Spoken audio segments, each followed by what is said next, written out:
WGN Sports begins its 65th season of Chicago Cubs baseball.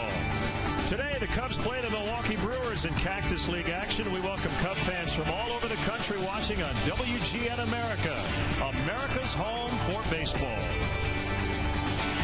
Hi again, everyone. Happy spring training. We're at Maryvale Baseball Park, the spring home of the Brewers. Bob Brenly and Len Casper with you. Cubs lost 91 times last year. A ton of changes in the offseason, and we'll introduce you to a lot of those new faces over the next few weeks. Maybe you'll introduce me to some of them. A lot of new guys in camp, a lot of new faces, a lot of new voices, a lot of new eyes.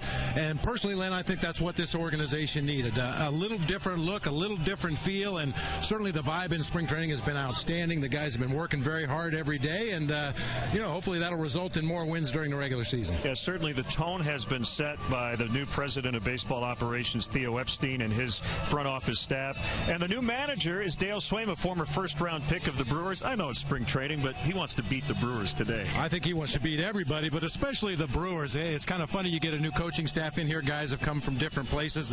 We were talking to Mike Borzello, the bullpen assistant. He can't wait to beat the Dodgers tomorrow. So there's a lot of grudges here with the new coaching staff, but most importantly, they're bringing all their knowledge, all their experience that they've accumulated in other places here to the Cubs. All right, Ryan Dempster today for the Cubs. It'll be lefty Chris Narveson for the split squad Brewers. Yesterday, the Cubs hit 3 home runs as they beat their crosstown rivals, the White Sox. They pitched well, gave up just 4 hits. They'll try to beat up on the defending NL Central.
Chicago Cubs baseball is brought to you by Budweiser, the official beer of the first inning.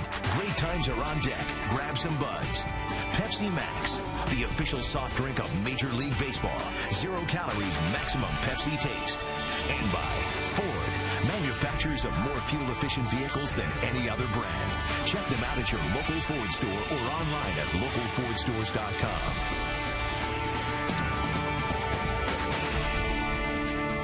Welcome back, Cubs baseball on WGN Sports. And let's check in on Dale Swain's Pepsi lineup, brought to you by Pepsi Max, the official soft drink of Major League Baseball. 0 calories, maximum Pepsi taste. The manager announced today that David DeJesus will be the Cubs' leadoff man when the season begins. Reed Johnson in left. Starlin Castro, over 200 hits, led the league last year. Brian LaHare at first. Giovanni Soto makes his Cactus League debut. Ian Stewart's over at third. Darwin Barney at second. The speedster Tony Campana in center. And the Cubs will not use the DH today, even though the Brewers are. Take a look at the Brewers defensively this afternoon. Logan Schaefer in left field. Former Cub Corey Patterson out in center field. Norichika Aoki, a 6-time Gold Glove winner in Japan, will man right field. Former Cub Aramis Ramirez at third. Alex Gonzalez at shortstop. Ricky Weeks at second base. Travis Ishikawa over at first. George Kataris will be doing the catching today for left-hander Chris Narveson. Cubs got a belly full of Chris Narveson last year. Fastball, change-up pitcher will mix in a nice overhand curve and occasional slider. Yeah, not a whole lot of roster decisions for the defending Central champs, particularly in that starting rotation. Now the umpires, John Tumpane behind the plate, Tim McClellan, Bob Davidson, and Doug Eddings, the veterans, working the bases. Now, Len, take it a little easy on the umpires. It's spring training for them, too. All right? Oh, I will, believe me. There's a first pitch strike on the Cubs' new right fielder and leadoff man, David DeJesus. You see those numbers for DeJesus last year with the Oakland Athletics, the .240 batting average, by far his career low. This is a guy that's been very consistent offensively throughout his career. Usually hits in the 275 to 300 range, gets on base, takes his walks, and that's exactly what the Cubs are looking for in that leadoff spot. Alfonso Soriano has led off a few times and has been very good. He's not here today, called strike 3. But it will be DeJesus in that top spot. So one away, and 68 degrees breezy. It's usually pretty windy over here in West Phoenix, but a lot of sunshine and no complaints. And the ball seems to carry extremely well here at Maryvale Ballpark. We've seen some of the longest home runs in the Cactus League over the last 7 years hit in this ballpark. Now Reed Johnson, who had a very nice year last year for the Cubs, and you'd have to think he'll be on that bench once again this season. Hit .309 in 111 games. Now the pitch by Narveson, changeup missed low and outside. Just great to be back on the air, isn't it? Oh, absolutely. I mean, I know you've been over in Mesa a lot watching the Cubbies and doing some games on the internet. I've been catching a lot of early batting practice on the backfields, but it's good to actually sit up here and watch a ball game for all those great Cubby fans back in Chicago and around the country. Cubs are 3-3. Milwaukee is 3-2-1. We like to joke that's 7 points in the Cactus League standings. 1-2 pitch. It'll get back out of play. We will talk with the new Cubs skipper here in a couple of innings. Get his thoughts on the first few weeks of camp and the first official week of Cactus League games. Cubs have hit .324 out of the gate, highest average among all major league teams. They've also, Bob, stolen 13 bases, tied for the most. So they've been aggressive. No, not only stealing bases, but the base running in general. A real point of emphasis this spring. Dave McKay getting the players out on the field 3 or 4 days a week. And a ground ball over to Alex Gonzalez. And he gets Reed Johnson. Well, it's been a while. We want to hear from you. You can keep in touch. Len and Bob at Tribune.com. You can follow us on Facebook. Just decide to like us on Facebook. That's all you have to do. And Twitter as well. Our handle is at Len and Bob. I know you're on there every day answering all of our tweets, questions, and comments. Here's Starlin Castro. Okay. First pitch swinging and a fly ball out to center field where former Cub Corey Patterson makes the catch. Cubs go down quickly in the first.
Now Ron Renicke's Brewers lineup. Ricky Weeks in the leadoff spot. Nori Aoki is in right. Corey Hart had knee surgery. Travis Ishikawa at first. Aramis Ramirez, a former Cub, along with another veteran on the left side, Alex Gonzalez. Kataris catches. Schaefer's in left. Ryan Braun will be there on opening day, of course.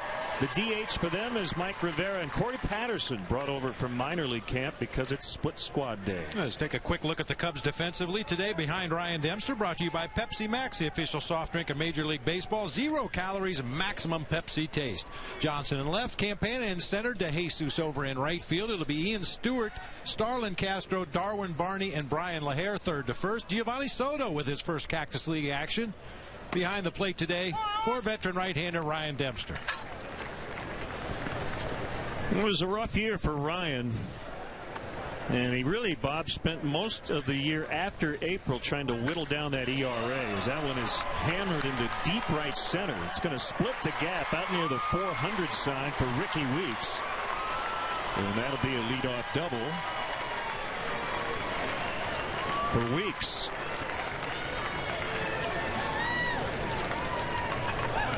Now we talked about David DeJesus filling the leadoff role for the Cubs. No question about who's going to lead off for the Brewers this year. Ricky Weeks, not only great speed on the bases, tremendous power at the plate, and he shows his muscles here, splitting that gap in right center field for a leadoff double. Remember, he missed a bunch of time in the second half and was not 100% in the postseason because of that awful ankle injury suffered against the Cubs. Remember, he stretched out trying to beat out an infield hit. Now Aoki, the right fielder, and he swings and taps it foul. Corey Hart earlier this week had right knee surgery, and they're saying, Bob, 3 to 4 weeks, but that puts him right up against opening day, and he didn't even play in spring training last year because of an oblique.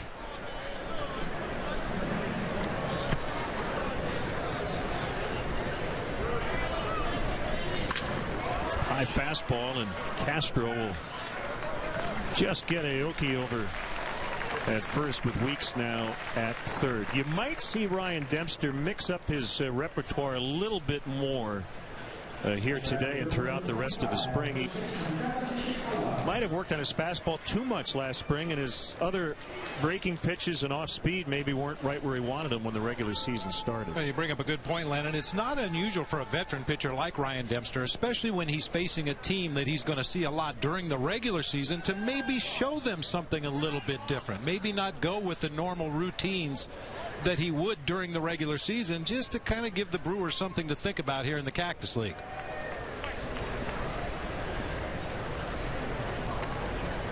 This is Travis Ishikawa, former Giant, and he takes a strike.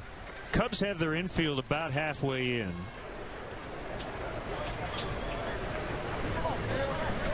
One thing I have noticed early on against particular left-handers like Adam Dunn yesterday, the Cubs will overshift. They're not just playing at vanilla here in the exhibition season, and that's something you've talked about for many years. Why not try stuff that you're going to do in the regular season, and even with defensive alignment? Well, and it prepares you for those times during the regular season when you do play those exaggerated shifts. We talked about it at length last year, the idea of trying to turn a double play from an exaggerated pull shift either way. I think it's something that, to the best of my knowledge, very few teams work on. Of course, we're talking about when the shortstop, second baseman, and first baseman are all on the right side of the infield for a left-handed pull hitter, and you happen to get a ground ball. Who covers second base? It's a very awkward turn for a shortstop coming from the other side of the bag, or the third baseman, who is now the shortstop in effect because of the shift. It's a very awkward defensive alignment if you have to turn a double play.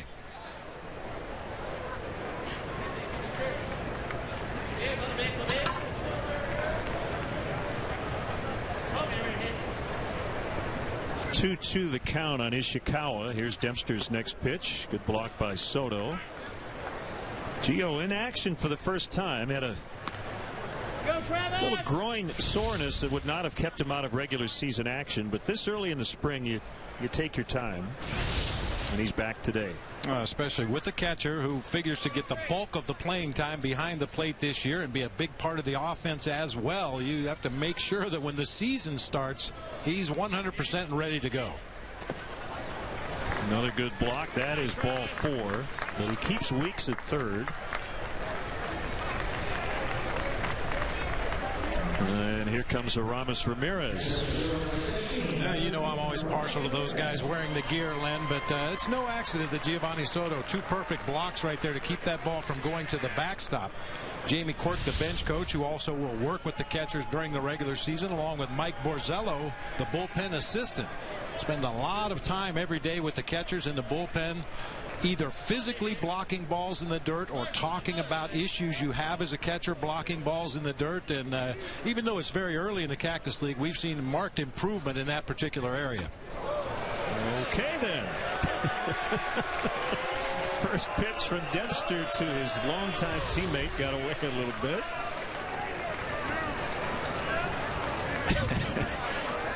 Paul Sullivan writing in the Tribune that Ramirez, when asked if he would try to hit a home run off Dempster, he said he would tell Gio that he wants an inside fastball so he can bunt. Well, he got the inside fastball.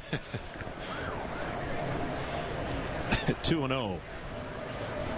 Yeah, a huge load on Ramirez's shoulders this year with the Brewers. Obviously, Prince Fielder no longer manning that cleanup spot in the lineup. Ramirez will be the guy to provide the proverbial protection for the reigning MVP. 8.5 years as a Chicago Cub. Excellent numbers. And you're right, it's a tall order to replace the production of Prince Fielder. Talking with Aramis before the game, the Brewers were not the only team he considered. He did speak with the Angels before they signed Albert Pujols, and a few other teams were in the mix. And he decides to stay in the National League Central.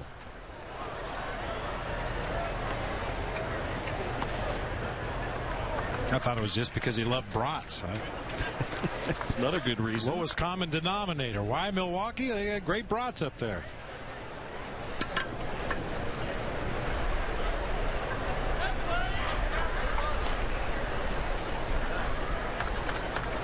I think the Phillies were another team in the mix. And he will try to turn 2, 6-4 to 3. As Barney got eliminated down there at second, but still able to make a good throw to first. 0-0 after 1. Man, I'm glad.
Fans, make sure you check out our WGN baseball blog on WGNTV.com. Sponsored this year. Great to have with us Jeff Vukovich, nationwide agent serving the area for 33 years for your auto, home, and business insurance needs. Contact Jeff at jeffvuk.com. Got a post on the first impressions of the new Cubs regime. We've got pictures from around the ballpark today, game notes, and much more as the season moves along. WGNTV.com. Now Brian LaHare, and he rolls one up the middle. Gonzalez will throw him out. Early on, LaHare hitting just 182, but he's already penciled in to be the opening day first baseman after a career year last year with AAA Iowa. He's had a career year everywhere he went last year, including winter ball. 15 home runs playing in winter ball. That's almost unheard of. After 38 with Iowa.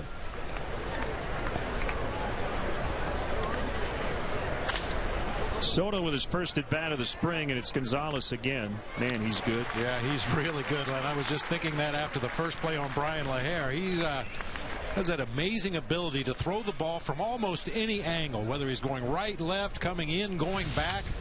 Just has a very versatile throwing arm and very accurate throwing arm no matter where he's at on the field. Little sidearm flip that time, and plenty of time to get Soto at first base.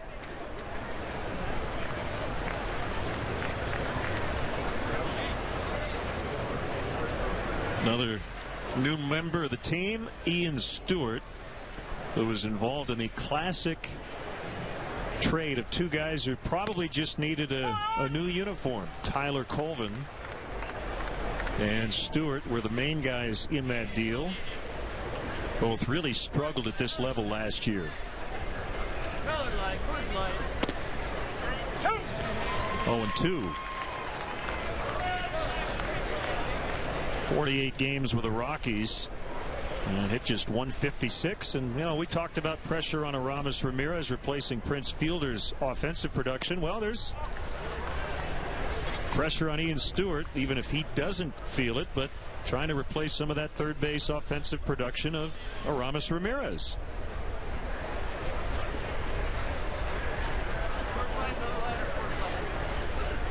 Well, and the Cubs feel Stewart is capable of at least providing some of those numbers. 25 home runs back in 09 for the Colorado Rockies. Followed that with an 18-homer season. And as you said, a little bit of a struggle last year to get on track with the bat. Had some minor injuries that he tried to play through, and his numbers suffered for it. Went down to get that one, and Weeks just couldn't get it. And the Cubs have their first hit.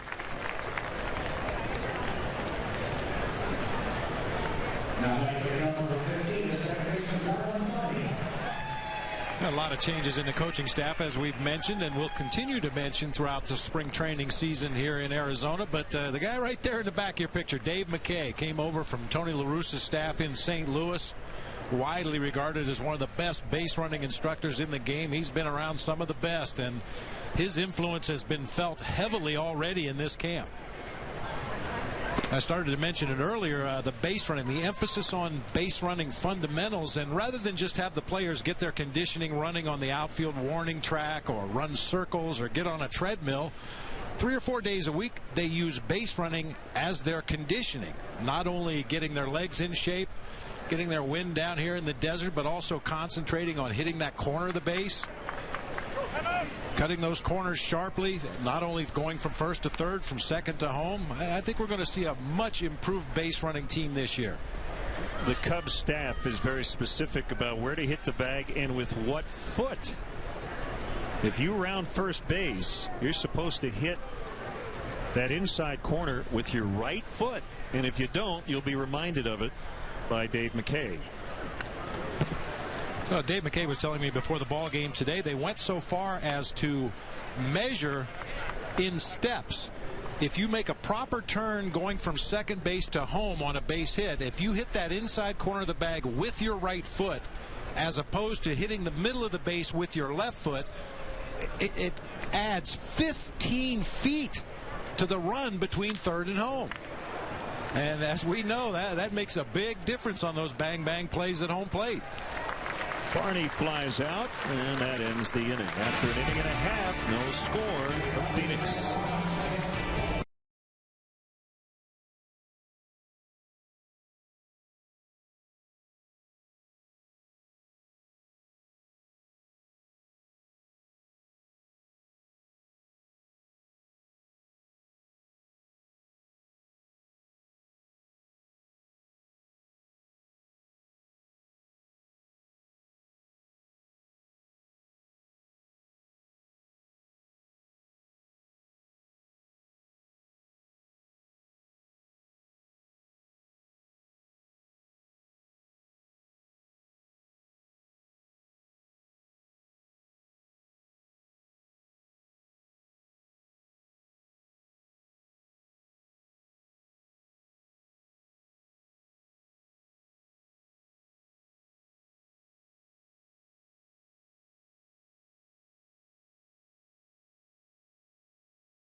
Day and night of sports here on WGN and WGN America. The Bulls take their NBA best record, 33-9, into their game against the Utah Jazz tonight.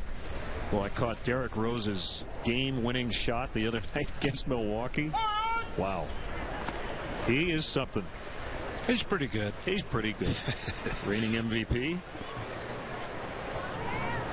A couple of former Florida teammates, Ryan Dempster and Alex Gonzalez. They're no longer the Florida Marlins.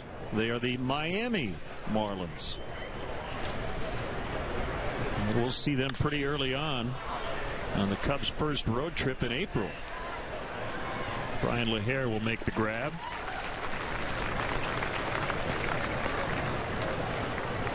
So the question I've been posing, just kind of a hypothetical, if you're Ozzie Guillen, do you make sure that Carlos Zambrano does not face his former team, or do you make sure that he does? Well, I would assume that Ozzie's going to do everything he can to make sure Big Z does face the Cubs. I agree with you.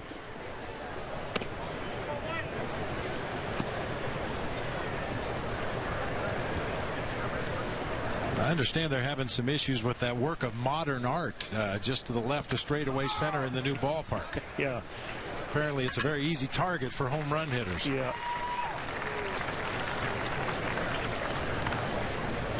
Cubs' new baseball brass generated a lot of buzz over the offseason. Now everyone ready to see the players in action. Tickets are available now for the 2012 season, including some of the biggest matchups with the White Sox, Red Sox, and Cardinals. To purchase tickets, visit Cubs.com, call 1-800-THE-CUBS, or visit the Wrigley Field box office. The single game tickets went on sale yesterday. As Logan Schaefer takes ball one inside. Yeah, I don't even know how to describe what you are talking about at the new Marlins Park. We'll show it to you when we go to Miami, but it's this enormous structure that has got all kinds of fish jumping and all. It's some technological marvel, but I guess it'll light up when the Marlins hit a home run. But there's been some concern that maybe it's in the middle of the batter's eye for a left-handed hitter against a right-handed pitcher. We'll find out.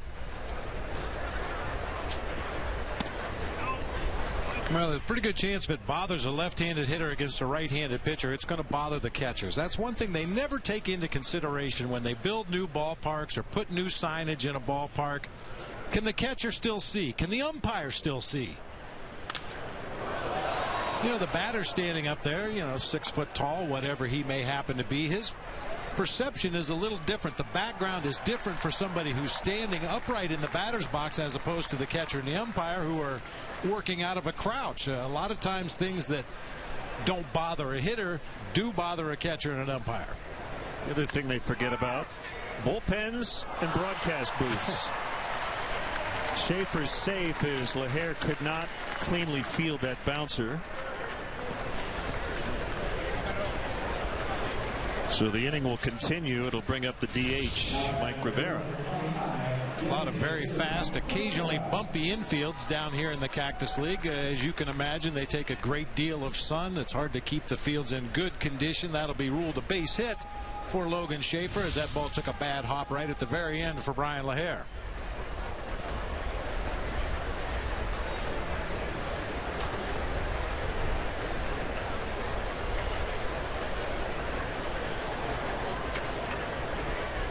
So the Brewers using the DH today. Dale Swain deciding not to. Runner goes. Gio's throw is in time to get Schaefer. So Soto's caught stealing percentage. Let me do the math there. The carry of the 3 is 1,000%. I could have done that one.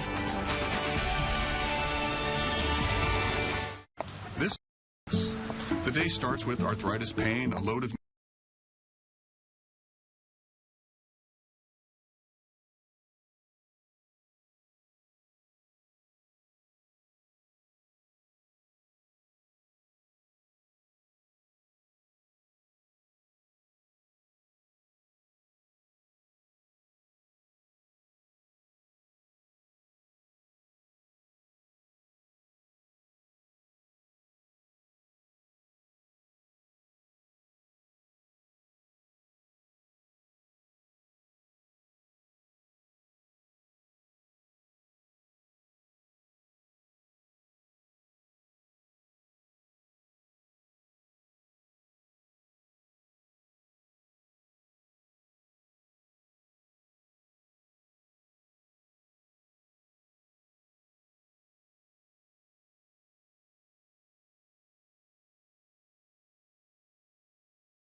on WGN TV is brought to you by Bud Light.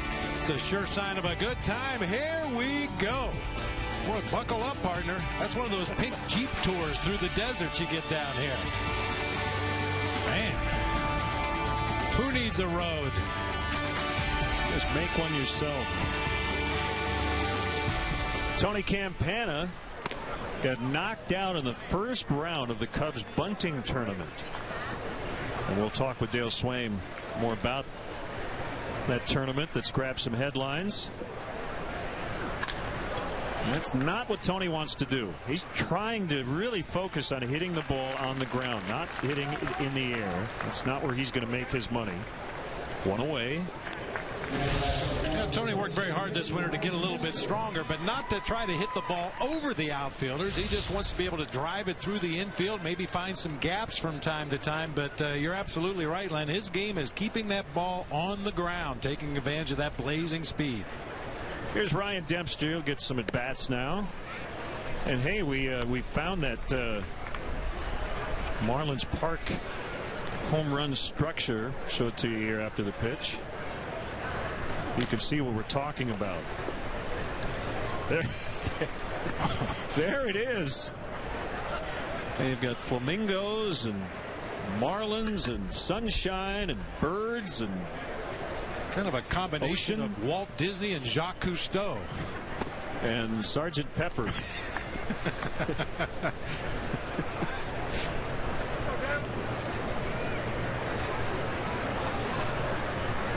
Picture your head in a boat on a river, right? Yeah, that's probably enough.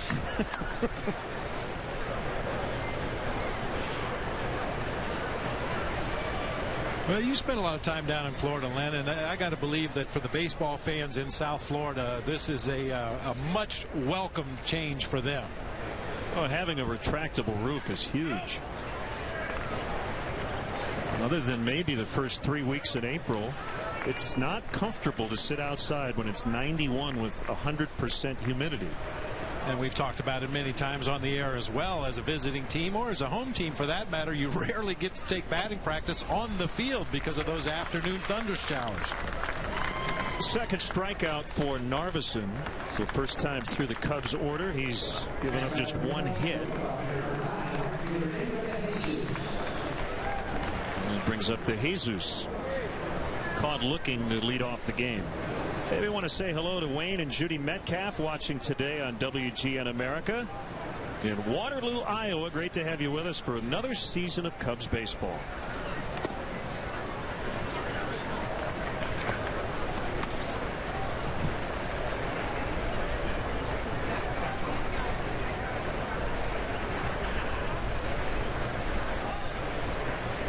We will be with you tomorrow afternoon as well from Camelback Ranch over in Glendale against the Dodgers.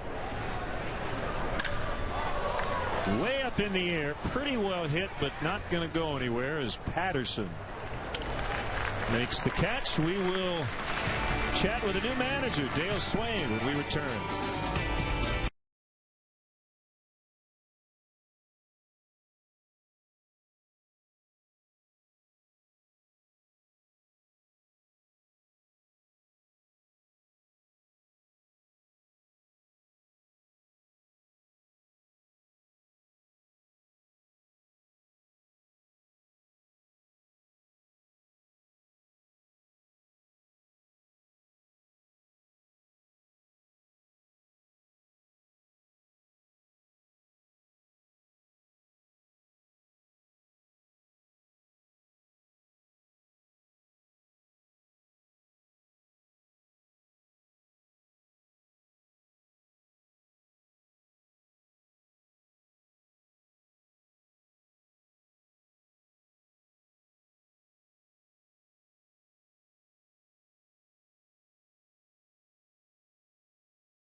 Ryan Dempster's still on the mound, bottom three, and we have Dale Swain with us down near the Cubs dugout, the 52nd manager in Chicago Cubs history. Dale, congratulations, first of all.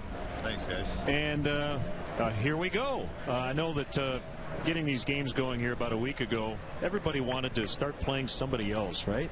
Yeah, no doubt about it. I always want to play somebody with another jersey on instead of a couple inter-squad games and taking live BP.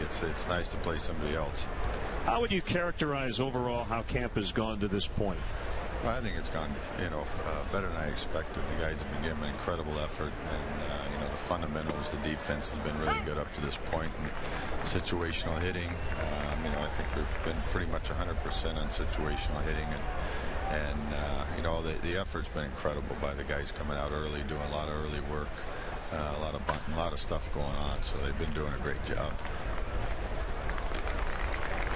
Barney handles that ground ball, no problem. Hey, Dale, you managed 12 games back in '08 at the end of the season for the Brewers, but this is your first opportunity to come in from day one in spring training. Is there anything that maybe caught you by surprise or that you didn't expect in spring training itself? So many players, so many facilities, so many fields available. Anything that caught you by surprise? I think, there for the first 10 days or so, I think something always catches by surprise. You want to be as ready as possible, but there always seems to be something that comes up and you're like, oh man, I got to take care of that every day or something like that. But now I'm pretty much in my routine and everything's going, pretty smooth. Nothing major, but there's always something that pops up. You're like, oh, okay, I got to do that today. I got to do that tomorrow. It's just one of those things that comes with the job. You've got a great coaching staff around you. Your former teammate Chris Bosio, the guy who replaced you at short in Milwaukee way back when, Pat Listash. We talked about Dave McKay, Jamie Quirk, guys with a lot of big league experience. Yeah, I got a great staff. They bust their butt. Mike Borzell, the catching coach, has done a great job with all the catchers, and as well as Jamie. I just got some endless workers as a staff, so that makes my job a lot easier. I know we can't go through everything that happened in the interview process, but you probably knew it was coming since you had previous experience with Theo Epstein and Jed Hoyer. But they put you through the ringer there, didn't they? I guess as much as any other interview I've been through, which was one. So, there was a few things, a few questions. The video process of managing games, stuff like that. So, it was a long process, but they got to do their due diligence and do everything they can to make sure they hire the right guy, I guess. Hey, Dale, it has to be good to see Giovanni Soto behind the plate today. He's been bothered by a nagging groin injury in the early part of camp, and there's no question that he's going to be a big part of this team this year. Yeah, no question. He's got a lot of energy right now, and just that throw he made last inning was incredible for his first day back. The ball's coming off his bat like an 18-year-old kid. He was crushing the ball today in batting practice. So, yeah, I'm looking for big things. I think he's ready to be the leader on the team. And he's in his fifth year in the big leagues, and it's that time, for an everyday catcher to step up and be that leader. 1-2 the weeks just missed. Outside, you have a lot of starting pitching depth, and that's a good thing. And the guys, the one guy we keep hearing about, his name keeps coming up, is Jeff Samardzija. He's looked really good. Yeah, I don't think I've seen a power arm in big league camp have the command he has. He's had this spring training. He's on a mission. There's no doubt about it. And the way he threw the ball the other day against the Royals over in Surprise was incredible for a power arm. That looked like a pretty good pitch. I start ready to arguing with umpires already. Go ahead, Dale. I'm right there with you, pal. Jesus. Did you guys see that on the monitor? Oh, yeah. It was a real good pitch, Dale. Get on him. There's a 3-2. Boy, he surrounded the plate on those last two. Let's ask you about that, Dale. You've been known as a pretty intense guy. How do you feel about calls and things? Do you have to feel like you're right, or sometimes you're just going to go out and try to light a fire under your team? I think there's a little of both. Obviously you're always going to back your players when they're arguing, even though you saw it differently from the dugout. But if they're arguing, you have to go say your 2 cents. There's times to be thrown out of games. Obviously, we all know that. But you got to be smart about it too. You can't be that guy that's whining about everything because you can't see it. And the bottom line, a lot of times, you go look in the video, and these guys are right, 90% of the time, even though you think it's about 50% of the time. So, balls and strikes from the dugout, you always, think they're strikes. That's why you try to have some signals, with your catcher to make sure he lets you know. So. But yeah, there's a time and place for it, no doubt about it. Well, Dale, we appreciate the time. Congratulations. It's great to have you aboard, and we look forward to a great season. All right, guys. Thanks a lot. That's Dale Swain, the new Cubs manager. 3 in the books.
transmitted in any form, and the accounts and descriptions of this game may not be disseminated without the express written consent of the Chicago Cubs.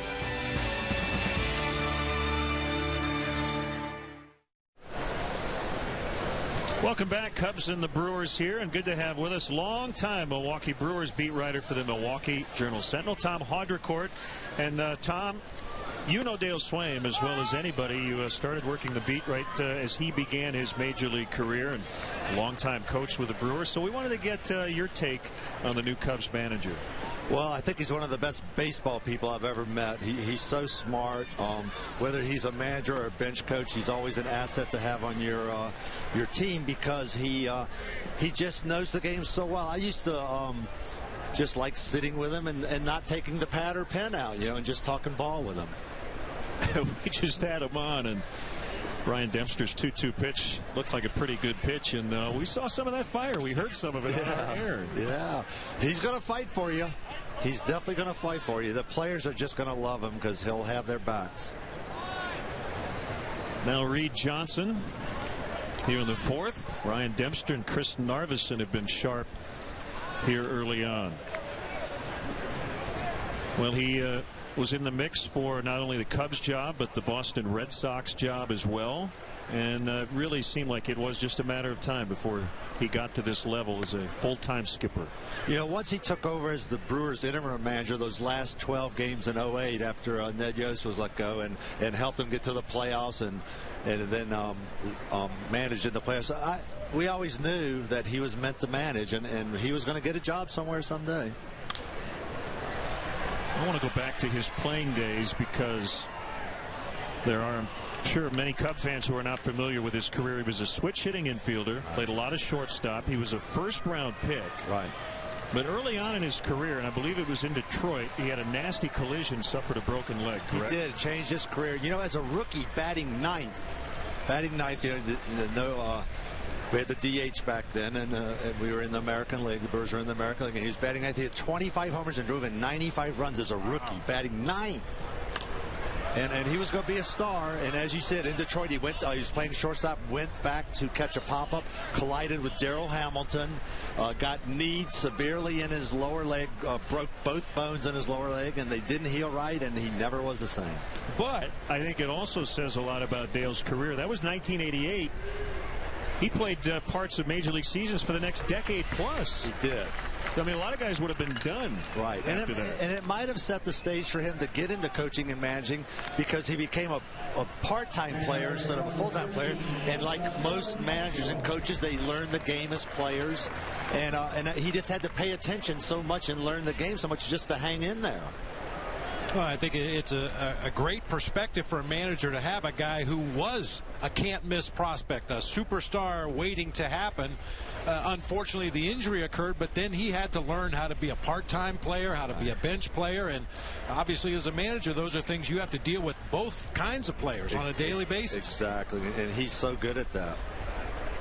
You will not see him play favorites. Well, I heard about the story that's been told more than once about an incident with Ryan Braun after a batted bat, and whether it was a piece of the bat, the helmet, something Braun threw or smashed. And part of it hit Dale Swain, and he basically told Ryan Braun that's the last time that'll happen. And they're very tight and were then. Right. And Ryan Braun sings his praises. That ball's hammered by Starlin Castro. Gone. A home run on a 2-0 pitch. And the Cubs have the lead. That's the first run Narveson's given up this spring in 6 innings.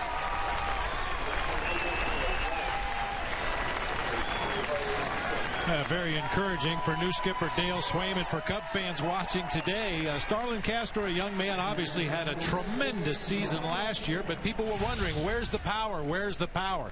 And everybody who knows this young man said as he gets more comfortable, knows which situations to look to drive the ball out of the ballpark, he will start to hit more home runs. A 2-0 pitch, a perfect time to let out a little shaft, to use a golf term, and he drove that ball out of here to left field. So Castro with his first homer of the spring. The other story from this spring, there was a media person. Dale talks to the writers before every game, and Got there just a little late, asked him to repeat the answer to one of the early questions, and he said, that won't happen again either. I'll repeat it now, but I will not do that in the future. Now, we're not painting the picture of a guy who's not pleasant to be around, because as you started this interview, Tom, you said you love just to sit and chat with him. He's a great guy to talk to, but you ask him a question, he will give you a very direct answer. And what you have described in those two stories describes something that is unmistakable with Dale Swain. His BS bar is set very low. Very low. You will not be able to limbo under it, I can tell you that. Well, as a longtime writer and someone who's been around enough people whose bar is high, you probably appreciate that, right? That you know you're not going to get the runaround from him. You do. He's a straight shooter. You know when you ask him a question, you're going to get a straight answer. And that's why we used to just like pick his brain about stuff, because he has no agendas. You know what I'll tell Cubs fans about Dale Swain is watch what he does, not what he says, because he's not going to blow you over with words. He's not going to, have nice soliloquies and have a lot of great sound bites. Just watch what he does. Which I think is what you want from a manager. Absolutely. Narveson has reached his pitch count. Tom, can you hang for a couple more minutes? Thank you very much. Thanks. Okay. We will be back here in the fourth. Cubs 1, Brewers nothing from Maryville.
Reliever Cameron Lowe against Giovanni Soto. We're here with Tom Haudricourt, the fine writer from the Milwaukee Journal-Sentinel, and saw Robin Yount hitting ground balls in a Brewer uniform before the game. He and Dale Swain very, very close. Bob knows Robin very well, having worked with him in Arizona. But Robin's a lifer and a great, great baseball guy and a Hall of Fame player.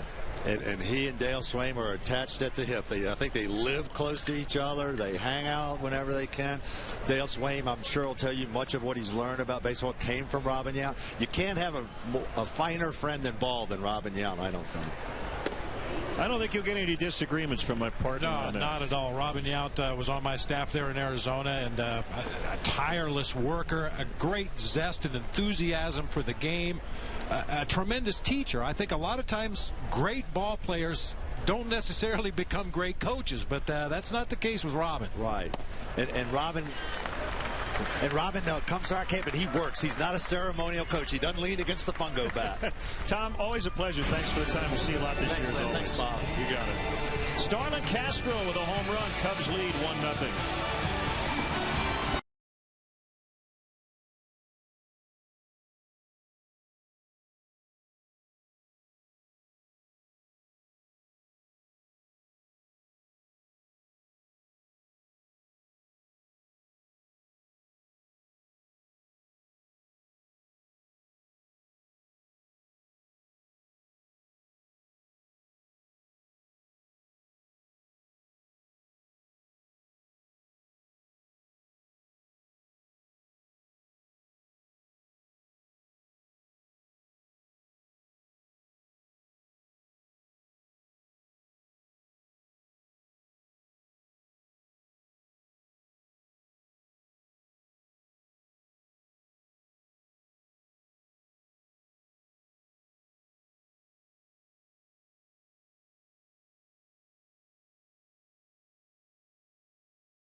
Starlin Castro with a home run to make it 1-0 Cubs. Thanks again to Tom Haudricourt. If you'd like to follow Tom on Twitter, it's at Haudricourt, Haudricourt.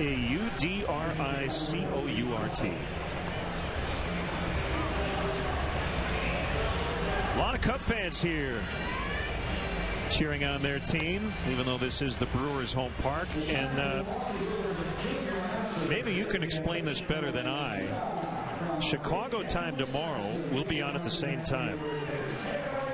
But I believe the time changes tonight, right? Spring forward. Everywhere but here in Arizona.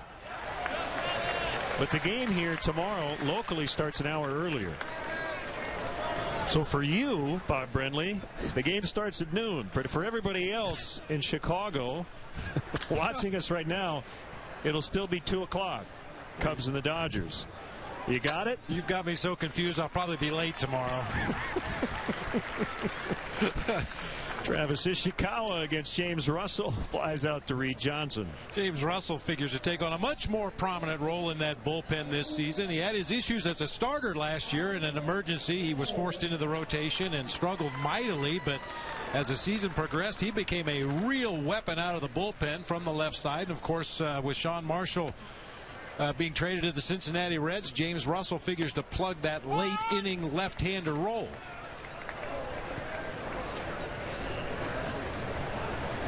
Another intriguing guy from the left side is veteran Trevor Miller, who's in camp.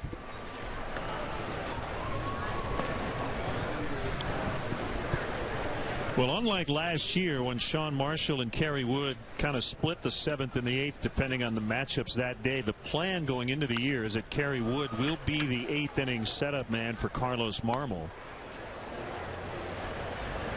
And they will not necessarily play the matchups that late in a game. If the Cubs have a 1 or 2 run lead in the 8th and Kerry Wood gets loose, he's coming in.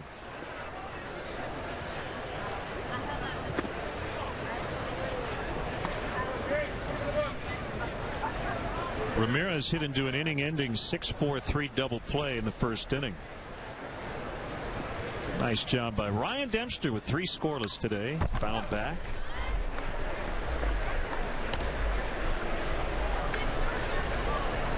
Pretty good chance we'll see Casey Coleman later in this game.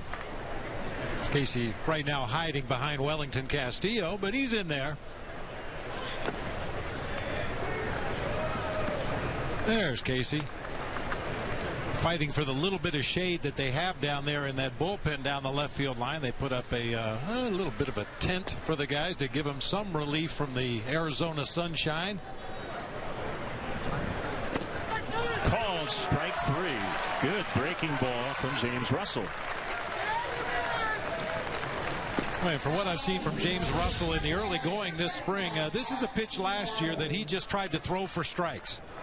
That hard slider, but this year so far in spring he's been able to spot it on both sides of the plate. It really becomes a good weapon against a tough right-handed hitter like Aramis Ramirez. Throw it out there a little bit in the left-handed batter's box and try to nip that outside corner. See, this is why a guy like James Russell will be used this early in the spring after the starter. He gets to face a left-handed hitter in Ishikawa with big league experience, and then Ramirez and Gonzalez. And they won't be in the game by the 8th inning. That'll go 3-1. And Russell with a quick 1-2-3 off to the 5th. 1-zip Cubs.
Subway. Get a different regular 6-inch fresh value meal every day of the week for $5. Subway, eat fresh. Cameron Lowe still working. He struck out Giovanni Soto to end the fourth. Now faces Ian Stewart.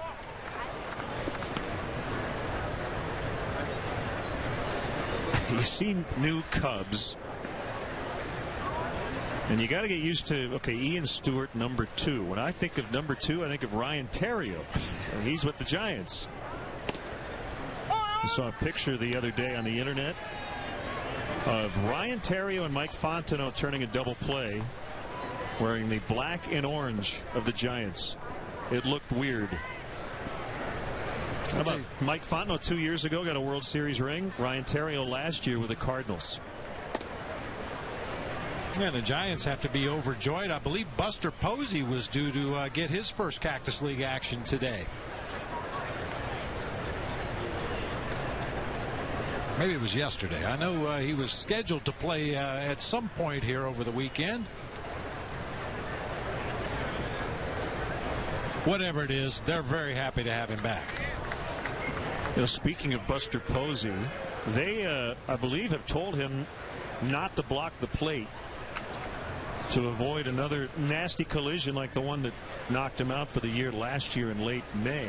And I guess asking you, a former catcher, if you're getting to that point this early in his career, do you have to start at least contemplating another position? Because isn't that kind of a necessary thing at some point late in a game in a pennant race? You would think so, but I think it just points out how valuable he is to that Giants ball club on the offensive side of the game, that they're willing to maybe make some concessions defensively to keep that bat in the lineup.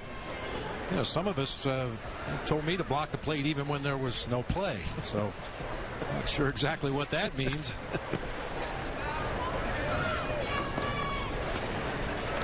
And we talked about it at length when the injury happened initially. He was kind of in a bad position. You know, catchers are taught certain ways to block the plate and protect yourself at the same time. And unfortunately for Buster Posey, he was not able to get into a good position where he could protect himself, and subsequently was very vulnerable and suffered a horrific injury. But you know, now that he's been through one of those, he might be able to protect himself a little better in the future should he have to do that again.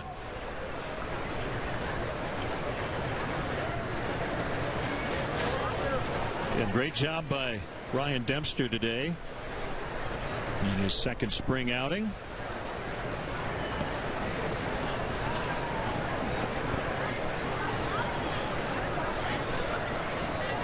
Another 3-2 on the way to Stewart, and a line shot, base hit into right. He's 2 for 2.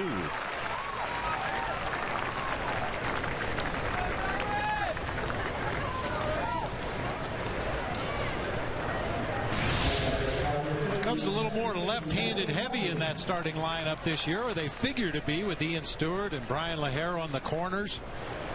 Buggy whips this one into right field, starting to come around with the bat. In some of the inter-squad games and some of the live BP, a lot of the hitters, not only Ian Stewart, a lot of the hitters were having trouble getting the head of the bat on the ball. But as they've seen more live pitching and now seeing pitching from opposing teams, Ian Stewart started to get that bat going a little bit. That's good to see. I'll tell you what, Len, those first couple days of live pitchers BP, whew, that's ugly. I mean, Louisville Slugger and the rest of the bat companies love it because there's a pile of firewood at the end of every afternoon. But pitchers well ahead of hitters early in camp, and they love to show how far ahead of the hitters they are. Okay, you say that, and everybody says it. But the Cubs' first 3 games last weekend, 12-10, 8-7, 11-4. Well, there you go. And, you know, you heard Dale Swain say it a moment or an inning ago when we talked to him. There's something different when you're facing somebody from the other team, especially a team that you're going to see a lot during the regular season. A little extra adrenaline, maybe a little extra focus and attention, a little extra preparation, maybe get a scouting report from your teammates. What did you see from Chris Narveson last year? What did you see from Cameron Lowe last year? When you're facing your own teammates in batting practice, it's kind of hard to get that same energy going for batting practice.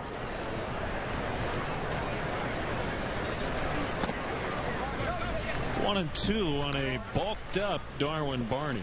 I'll tell you how bad it is. The first couple days of pitchers batting practice, and anybody that's been to the ballpark early knows during batting practice that the pitching staff is usually standing around the outfield shagging balls. After the infielders take their grounders, they go to the outfield and shag balls.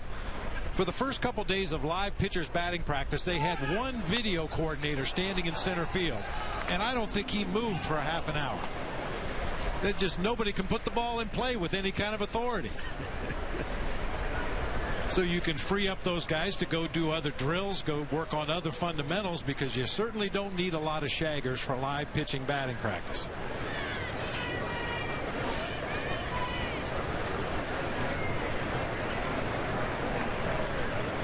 Stewart was running it with that last pitch. 1-2 on Barney. Stewart not running this time, and Barney gets a hold of one out into the left center field gap. It'll hit the warning track. Stewart will score easily. Barney's going to now head for 3, and he'll get in standing. A little hesitation as he got past second. Darwin Barney, I said, has bulked up, adding about 15 to 20 pounds of muscle over the offseason. Not necessarily to hit home runs, although he's really hit the ball with authority, but it's to maintain his weight as the season drags into August and September. Yeah, Darwin Barney was the incredible shrinking man last season. He lost weight every week of the season, was really physically beat up by the end of the year, and with that in mind, decided to come in a little bigger, a little stronger. Hopefully he'll be able to avoid that drastic weight loss that he went through last year. And he might drive a few more balls into the gap. Working hard with Cubs strength and conditioning coach Tim Buss. Well, they called it Camp Colvin earlier, but they've now changed it. I think the official name is Camp Bussy.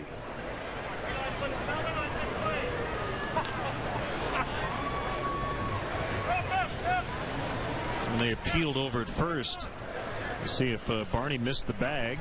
But they did the appeal wrong, so I think we're going to have to do it again here. Cameron Lowe just tried to throw the ball over to first base, but you actually have to get up onto the rubber. And looked like he just asked for time. Well, at any rate, Barney did hit the bag. He stumbled just a little bit. It looks like he may have pushed off the second base corner of the bag right there as he headed on his path around the bases. Swing and a miss by Tony Campana. Infield in. 2-0 Cubs. They have a runner at third with nobody out. But if you're Darwin Barney, you have to be really aware that Tony Campana could possibly bunt for a base hit right here. It's a big part of his offensive arsenal. It may not be a so-called suicide squeeze, but as the runner at third, you have to be aware of the hitter's capabilities and what he's likely to do.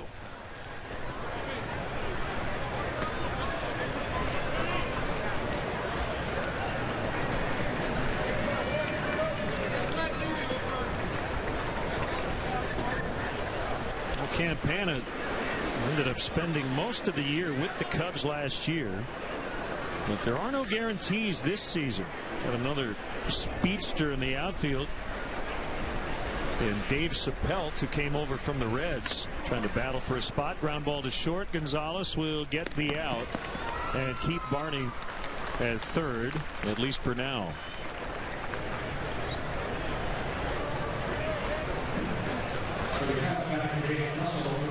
Well, you mentioned how much the Cubs have been running in the early going down here in Cactus League play, and depending on how the roster shapes up as we move forward here, Tony Campana, a guy that proved his value to a ball club last year, coming off the bench as a pinch hitter, coming into the game as a pinch runner, the occasional starts that he got. And you know, usually you talk about an impact player as a guy that can hit the ball out of the ballpark or drive in a lot of runs, but I think there's no question that Tony Campana was an impact player with his speed last year. Led the Cubs with 24 stolen bases, just 95 games. Then after the year, he won the Tony Conigliaro Award. After overcoming cancer as a child. Barney's going to try to score. Ishikawa is going to nail him. going on contact, and he's thrown out at the plate.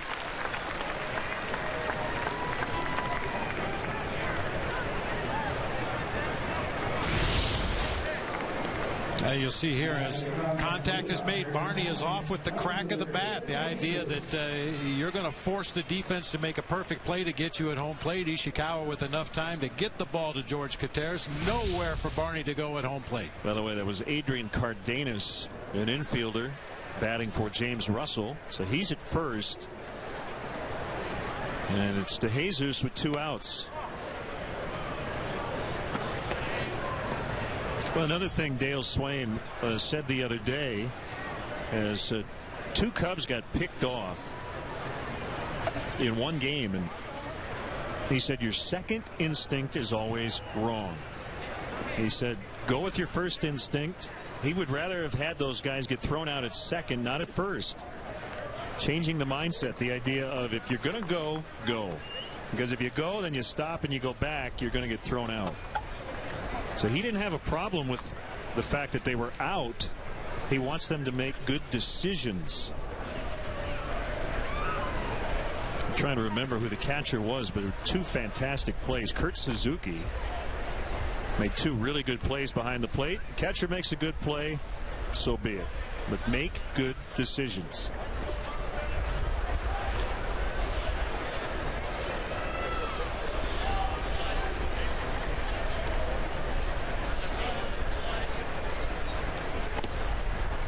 Now 2-1. And I don't think Dale is always committed to the quote-unquote book.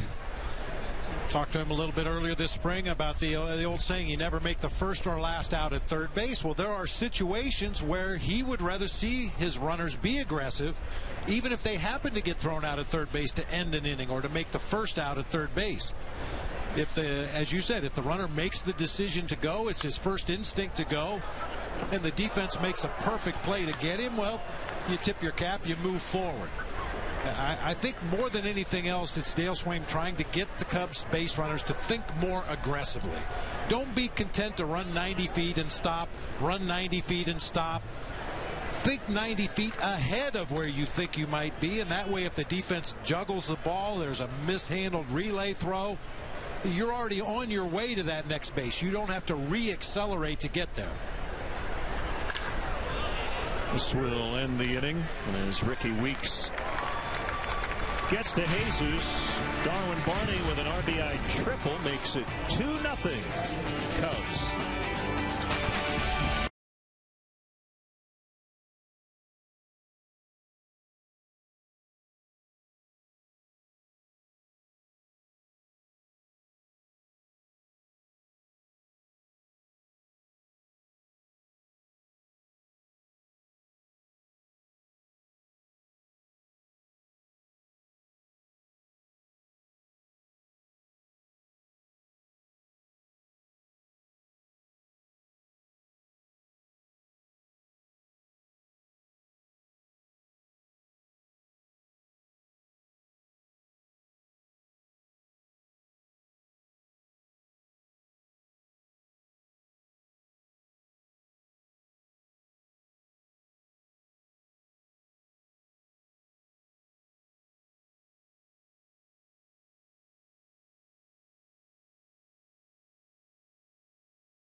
Take a look at our forward upcoming Cubs schedule on WGN. Tomorrow, same time, Central Time, 2 p.m. as the Cubs play the LA Dodgers. And then in a couple of weeks, Padres and Cubs from Mesa. And then we'll be in Goodyear against the Indians on the 25th. Ford, manufacturers of more fuel-efficient vehicles than any other brand. Check them out at your local Ford store or online at localfordstores.com. Right-hander Blake Parker becomes the third Cub pitcher. And ball one to George Kataris to catch him. Big hello to Christine Slager watching on WGN America in Brownsville, Texas.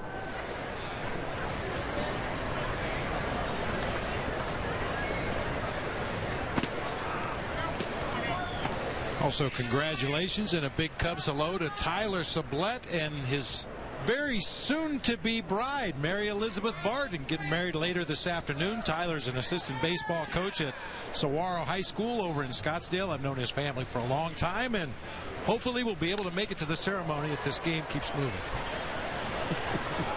That's Campana for the first out. And Tyler, as you well know, you follow the Cubs closely. My advice to all prospective grooms: practice this phrase and use it often. Yes, dear, you're right. I'm sorry.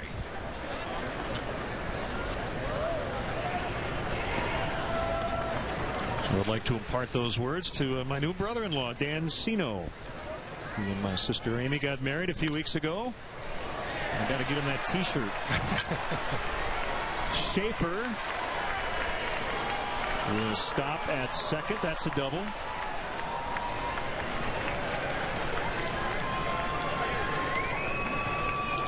Again, stay in touch with us all season long. You can email us, LennonBob@Tribune.com. We're on Facebook. And go to @LennonBob on Twitter as well.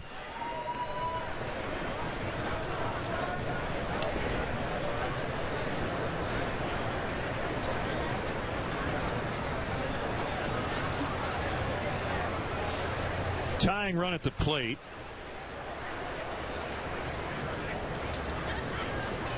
As the veteran Mike Rivera turns away from a fastball inside. Showed you Blake Parker's numbers last year at AAA Iowa. Very impressive in 37 ball games. Posted a .281 ERA. Gave up only 37 hits in over 51 innings pitched. Go along with his 60 strikeouts. Did walk 27 batters. You'd like to see that total whittled down a little bit, but good power sinker arm. In his pro debut in 2007, he's from Fayetteville, Arkansas, and went to college in his hometown, the University of Arkansas at Fayetteville.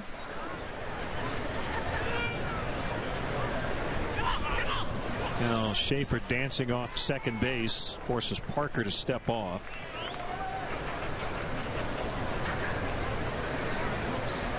Never too early to start communicating. That time you may have heard our field mics picked up Darwin Barney yelling step off, step off, step off, as he saw Schaefer getting too big of a lead out there at second base. Deep right.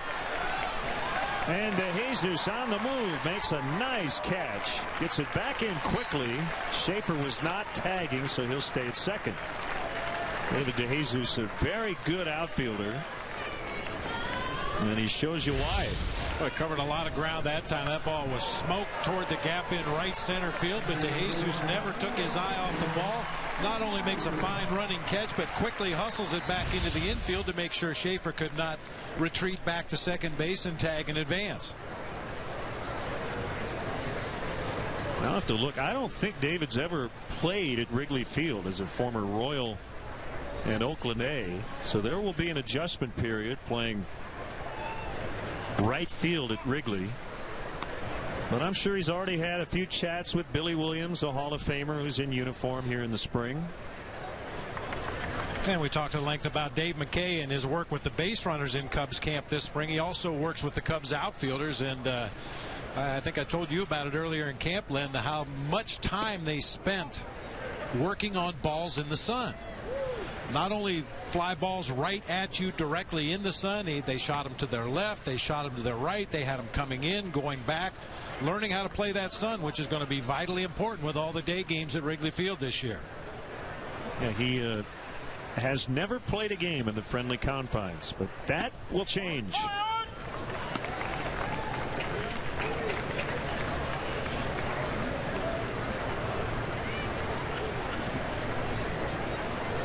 Kind of interesting.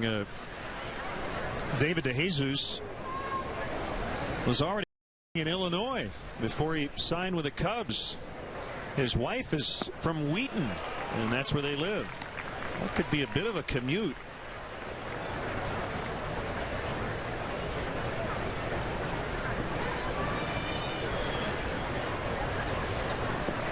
That's a beautiful area, Wheaton. You and I usually get out there, play golf once a year. Play golf very badly once a year. Once and only once. You might notice Corey Patterson does not have his name on the back of his jersey. Which seems particularly mean for a guy with that much big league experience. But the reason is he's actually not technically in their big league camp. He was brought over from minor league camp today because the Brewers are playing a split squad game.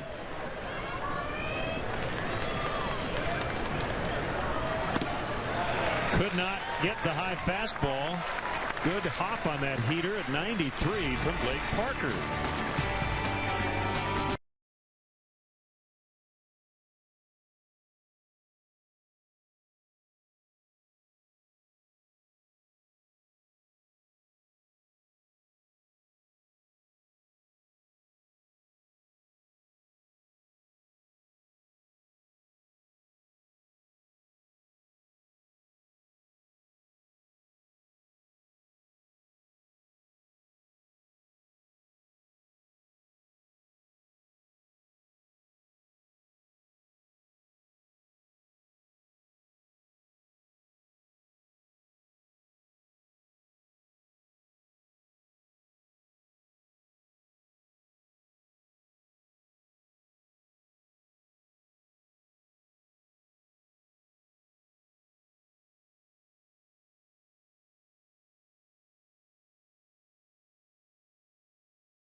Hey, want to see a Cubs game from the front row at Wrigley Field? Now you can. Visit Cubs.com and click on the CBOE front row seats auction to bid on tickets in the front row, behind home plate, and along the first base line. Front row seats will be auctioned off to every game all season long. Don't miss your chance. Go to Cubs.com. Check out the CBOE front row seats auction today.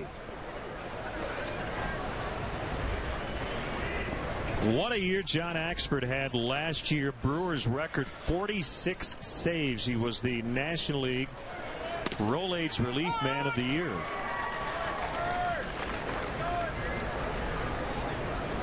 Tied with Craig Kimbrell of the Braves for the National League lead-in saves. He was about as automatic as you can get, including his last 43 saves in a row. Seems a little backwards, doesn't it? He's the Rolaids Relief Man of the Year. But by winning that award, his manager, Ron Renicky, didn't have to take as many Rolaids. Wouldn't you think they would give it to the guy who caused the most headaches and who had stomach issues? The worst bullpen, yeah. Good point. And the Heartburn Award goes to.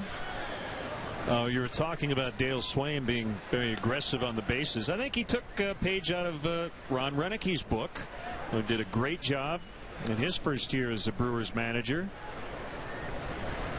And they were very aggressive on the bases. They'd run into outs on occasion, but Ron Renicke kept pushing. And it worked out well as they won a club record 96 games. We saw a lot of the same thing from the Arizona Diamondbacks last year. At this time last year, most people were picking the Diamondbacks to be the worst team in baseball, and there was no reason not to believe that the way their Cactus League went last year. But throughout it all, Kirk Gibson kept pushing and pushing and pushing. Be more aggressive, be more aggressive. And, well, we saw how the Diamondbacks turned it around and had an amazing season last year and looking for more big things this year. But it's a mindset. You really have to be willing to go out there and commit to being an aggressive base runner. And when you have a lot of guys on your roster who have been station to station base runners for years and years and years, it's hard to get them to throw the switch and think more aggressively. But Ron Renicke, as you mentioned, Mike Scioscia in Anaheim, Kirk Gibson in Arizona, now Dale Swain here in Chicago, really hoping to push their team harder to be more aggressive on the bases.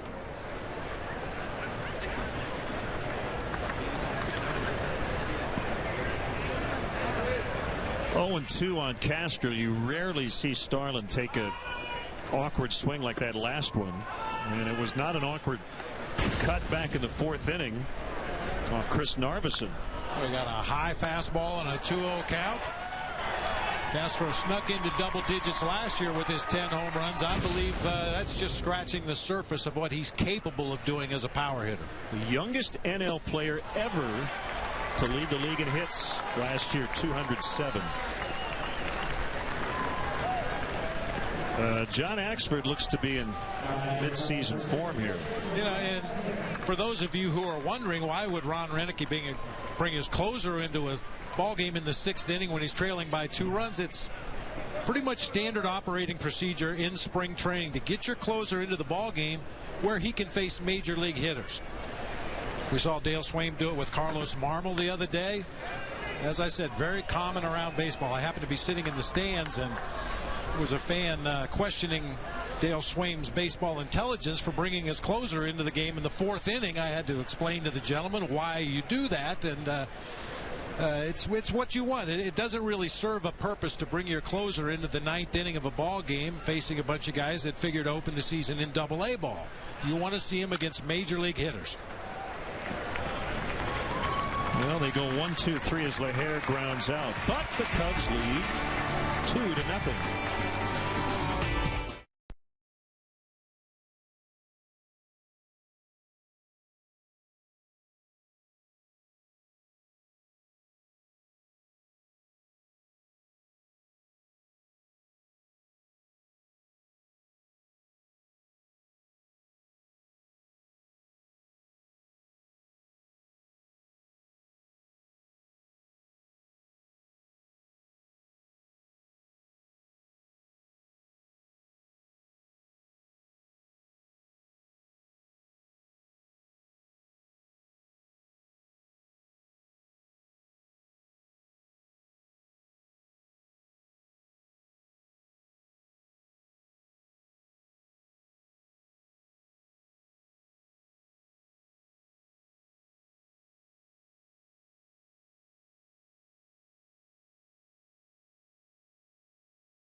spring training for cased meat racers as well. The hot dog race, or rather the sausage races here at Maryvale Park, pretty much like a quarter horse race, just a sprint down that right field line to the area near home plate.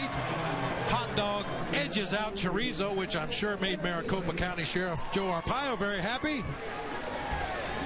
I'm sure we'll stretch out those sausages as spring training goes on. We'll have them running laps here before spring is over. All right, the changes have begun. Our standard line in spring training is we will get you the defensive changes as the ball is hit in their direction. But I know Anthony Rizzo is playing first.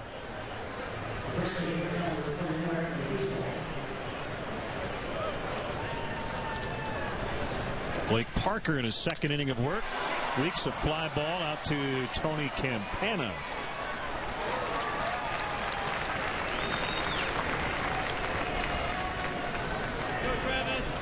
There's Rizzo. He will start the year in AAA, but eventually will be here in the big leagues.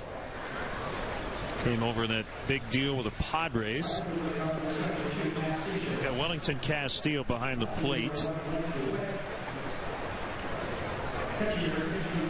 Edgar Gonzalez, the older brother of Adrian Gonzalez, now playing short, and Matt Caesar is in left.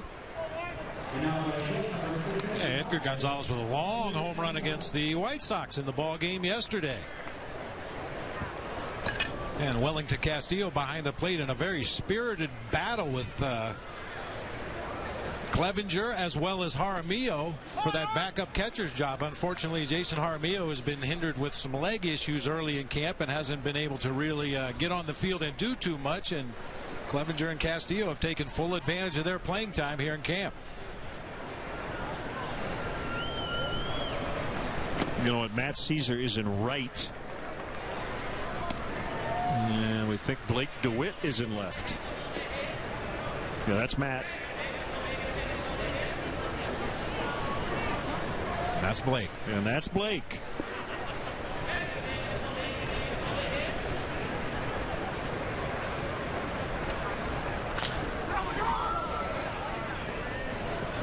Aoki is out as Barney gets him.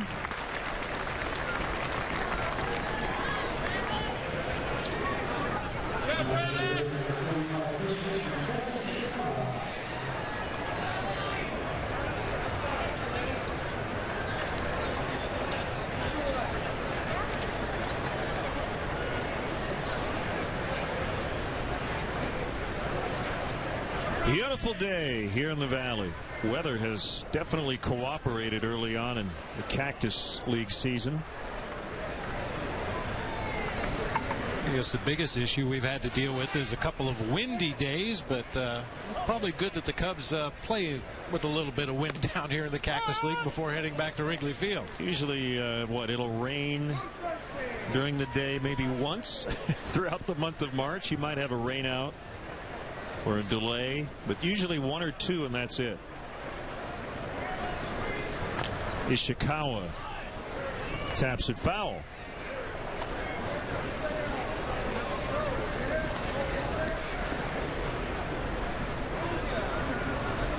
Well, the big advantage here is all of the clubs, 15 of them, are all within about 40 minutes. In Florida, there are many days in which teams have to drive across the state. Our first fan cam of the season coming back. 2-0 Cubs. Chicago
Time for our first Bud Fan Cam.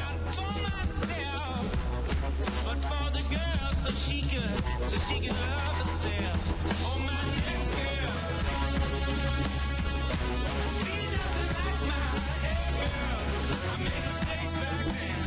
I'll never do it again. Oh, my next girl. Be nothing like my ex-girl.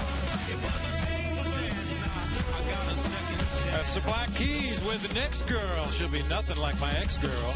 That's our Bud Fan Cam. Budweiser, the official beer of the first inning.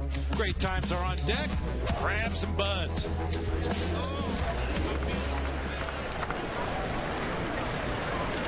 Cubs leading 2-0. How about their pitching staff giving up 4 hits yesterday in a 5-1 win over the White Sox, and they've allowed just 3 hits through 6 innings today.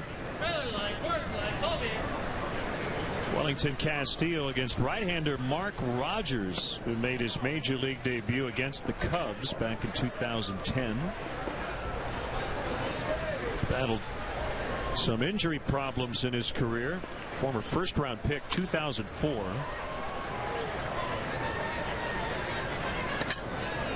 And it'll be caught by Aoki. 1 away.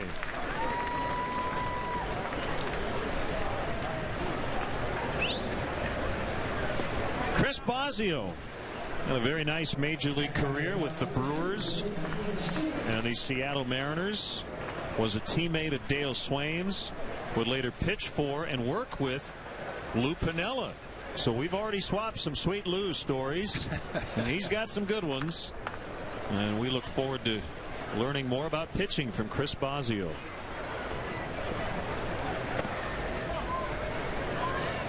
He loves to talk about pitching. We spoke with him briefly down the dugout before the ball game today. I think we'd still be down there talking to him if the game hadn't started. He loves to talk pitching, mechanics, talking about changing the grip on Rodrigo Lopez slider to make it a more effective pitch for him. Constantly looking for ways to improve guys, even incrementally, to make them a little bit better at a time.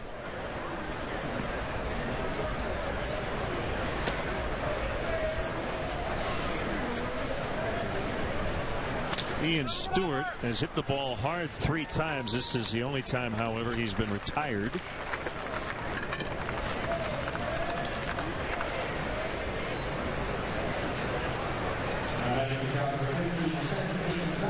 So I saw the story the other day. I had to mention it. You know, you hear about very bizarre injuries. Did you see David Price with a neck injury? Suffered while he was toweling off between innings. Yeah. He too vociferously toweled himself off.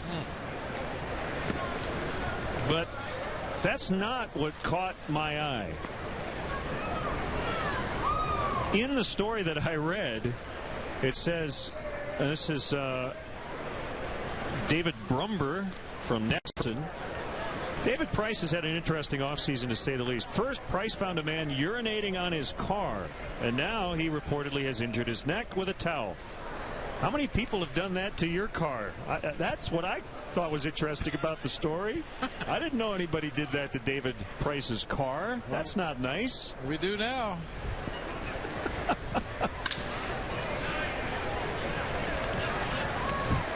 And with that, the inning comes to an end. Don't do that to somebody's car. It's not nice.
Hey fans, don't miss your chance to experience the hottest new area in Chicago sports. The all-inclusive Budweiser patio is now open at Wrigley Field.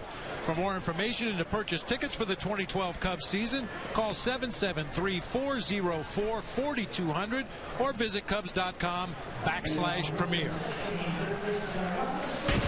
More changes for the Cubs. It's Matt Tolbert, former Minnesota Twin, at third, and Alfredo Amezaga now playing second. Right-hander Marcos Mateo against Aramis Ramirez. Foul pop. And we'll get back to the seats. Cubs, by the way, sent a couple more players to minor league camp today after a first round of cuts yesterday. Right-hander Dae-Un Ri, who was excellent yesterday against the White Sox, and catcher Micah Gibbs have been assigned to minor league camp. Still 57 players on the spring roster. Got to get it down to 25 eventually. Yeah, it's kind of a rule. It's strongly encouraged.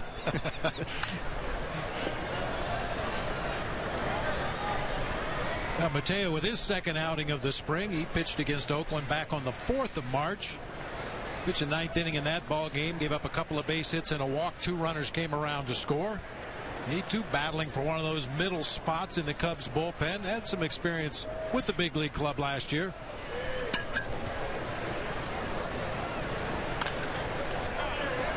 Well, we haven't mentioned it because he's not here today for the Brewers. I assume he's in the Brewers' other split squad game. Is Omar all right? Our camera guy down there, Omar, bailed out of the way. Quick on his feet. Yeah. Ryan Braun saw him taking batting practice here as Ramirez able to hold up. Braun, the subject of the big offseason news. He was handed a 50-game suspension for a positive PED test after winning the MVP award, but then he appealed, and for the first time a player won his case. And that's pretty significant in terms of the Brewers' chances with Prince Fielder now in Detroit. If you had taken away the MVP of the entire league for a third of the season, that would have been pretty devastating. I know that guy was happy to see him win his appeal.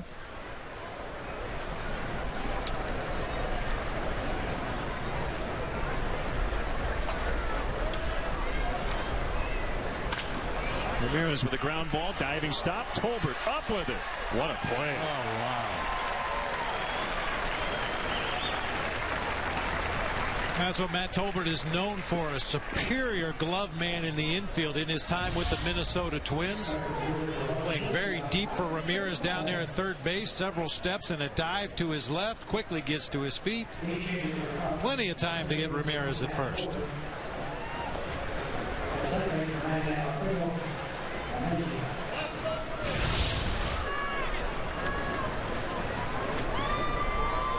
Well, you might be wondering, you watch a lot of spring ball, as Alex Gonzalez leaves the yard. You'll be wondering why these starters for the Brewers are still in the game this late. Well, it's only their third time through the order. So Gonzalez puts them on the board. It's 2-1. Well, and as you mentioned also, Len, the Brewers with the split squad today, you have a tendency to run your regulars a little bit longer. High fastball that time to Alex Gonzalez. Throughout his career, he has been a real good high fastball hitter, and he proved it right there. Well, we know about his defense. I think he's long been a very underrated overall player. You get defense first, and you'll get some power, too. He's not going to hit for a high average generally.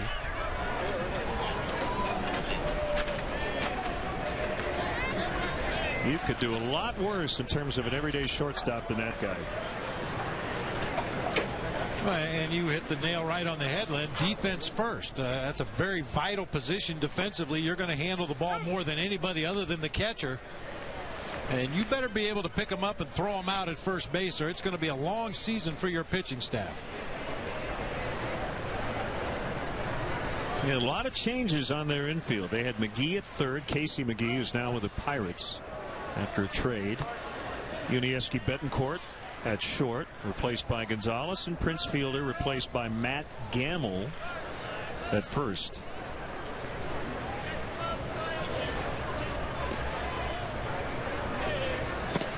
Swing and a miss. Strike three. Kataris is out.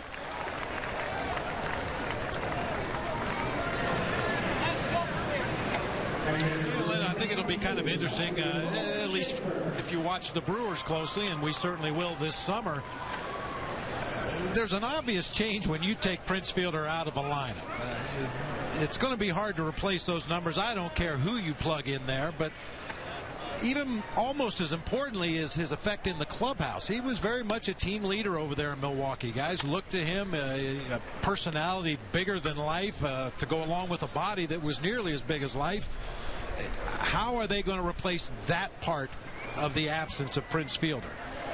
Ramos Ramirez, given his history, is going to supply some offensive numbers. Tony can't panic, can't get it. Good effort. And Logan Schaefer has a single, double, and now a triple.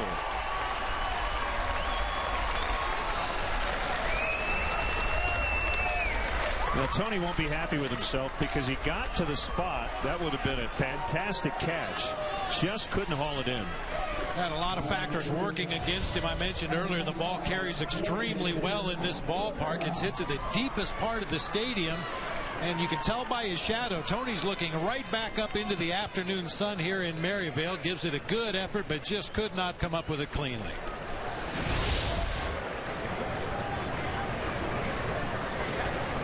Thankfully, there are 2 outs as Rivera will bat for the third time. Well, Matt Gamble homered in the Brewers' other game today. It's a third straight day he's gone deep.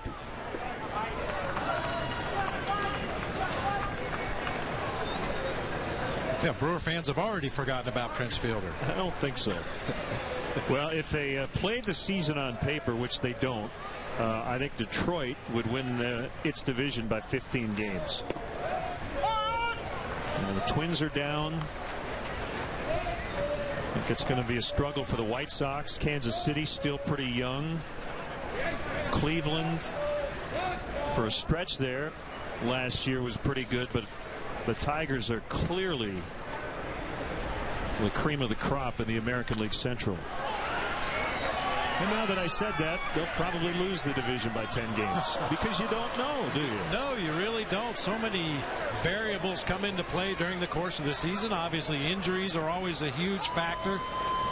Yeah, guys don't always play up to their potential or up to their career numbers. It's not unusual for a great player to have a subpar season. Yeah, you never know what's going to happen. That's why we play 162 of them.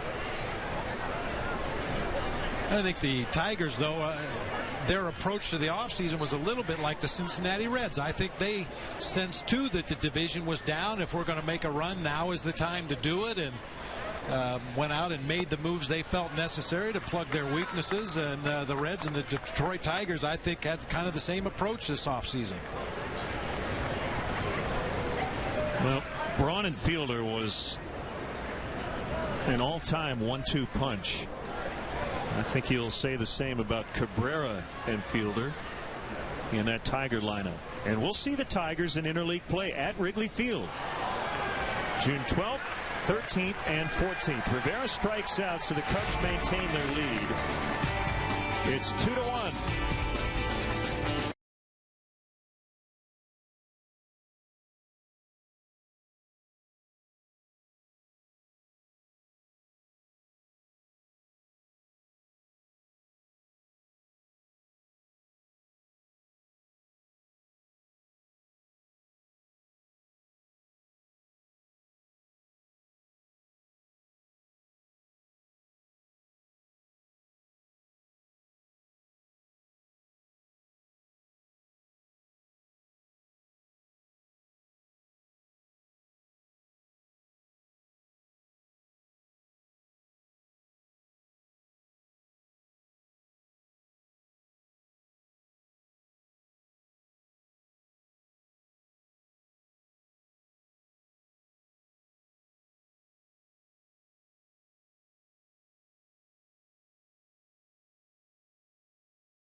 Rangers on Saturday, April 14th, starting at Clark and Addison.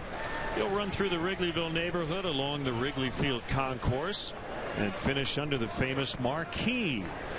This year, runners who raise $1,000 or more for Children's Memorial Hospital will win a post-race victory lap around the bases. To register, visit racetowrigley.com. Tony Campana, leadoff opportunity, and he bunts. And the new Brewer pitcher, left-hander Jed Bradley, throws him out. And we really don't do him justice just reading Jed Bradley. His full name is Jedediah Custer Bradley. Huntsville, Alabama.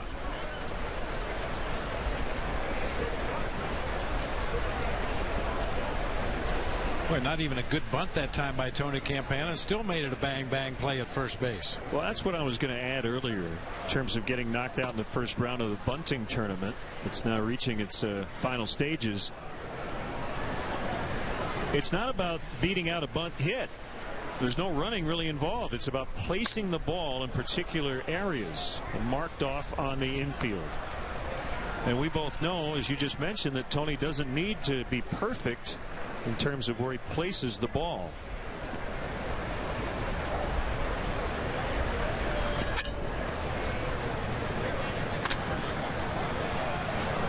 So get out of play. Nice crowd on this Saturday. 9,180.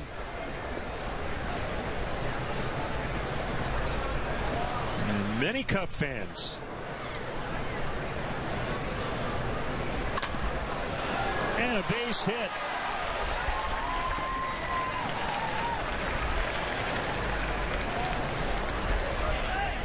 Alfredo Amezaga with a one-out single.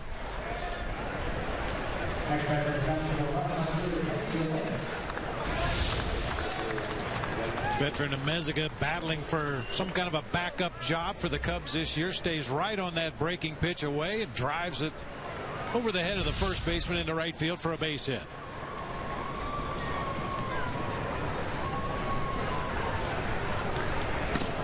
Blake DeWitt came into camp with a lot to prove because he was taken off the roster over the winter, designated for assignment. He did accept his outright to AAA, so he is in camp as a non-roster player. And he's looked pretty good. He's looked really good, Lenny. Swung the bat extremely well. 3 for 6 in Cactus League action. Had another 5 hits, I believe, in 2 inter-squad games. Has really looked good, as he did last season, coming off the bench in a pinch. Gives you good at bat. A little bit of pop from the left side. High chopper. And the ball is thrown away by Eric Ferris, the second baseman.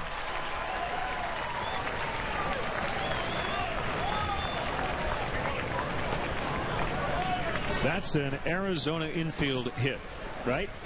Hit off the cement in front of home plate. Yeah, that area directly in front of home plate. As much as the ground crew tries to water it and keep it soft, you can see the result there. An AstroTurf bounce off of the dirt. The rush throw wide of the bag at first. Cubs will have him at the corners here with 1 out.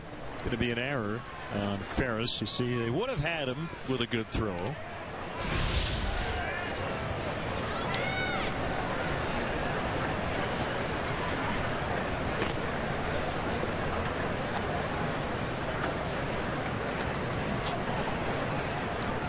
This is Matt Caesar. S-Z-C-Z-U-R. Former 2 sports star at Villanova. Football and baseball. S-Z-C-Z-U-R. Yes. No, I misspelled it. Well, you learn how to spell Samardzija at some point, so you'll learn how to spell that took a while this. too, yeah. And a base hit to right. Cubs get that run right back as Amezaga scores. It's 3-1.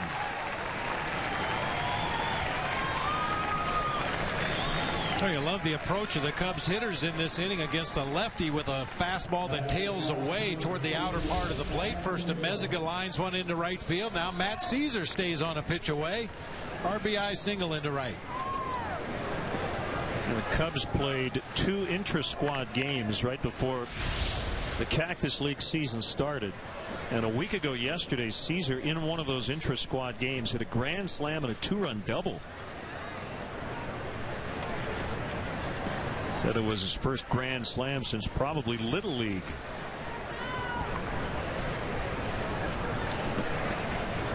Anthony Rizzo came over from the Padres in the Andrew Kashner deal. Yeah, and that Caesar grand slam home run in the inter-squad game you're talking about, Len, came to right field. Opposite field blast into the bullpens over at Hohokam Park.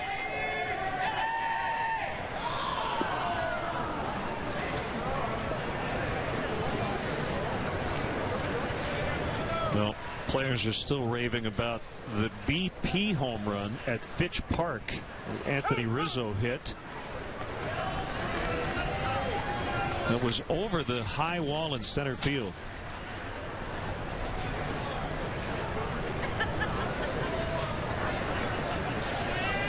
.6'3", 220. He's 22 years old. Just got a piece of it. Well, let's see. He was drafted by the Red Sox in 2007. Jason McLeod drafted him. Theo Epstein was a GM. He was acquired by the then Jed Hoyer-led Padres in the Adrian Gonzalez deal last year. Jason McLeod was then in San Diego. Well, all those guys are now here, and they traded for Rizzo, who's now a Cub as he swings and misses. And Jed said he felt like he rushed Rizzo to the big leagues with the Padres a little too soon last year, and that will not happen this year. Well, obviously circumstances could change once we get into the regular season, but I think everybody involved feels like Anthony Rizzo would really benefit from a full season at the AAA level, have some success at that level, be much better prepared to make that next step.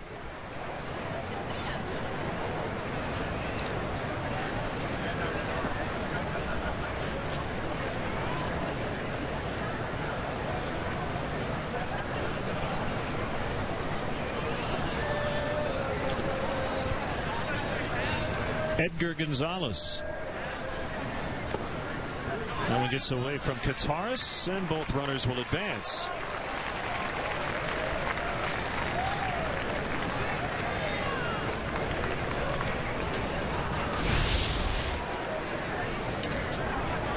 Good aggressive read by both base runners. That's another emphasis, point of emphasis this spring for the Cubs base runners. Anticipate that pitch in the dirt and go ahead and take off. It's very tough for a catcher to block a ball in the dirt, find it, get to the ball, pick it up, and make a throw to try to get the advancing runners.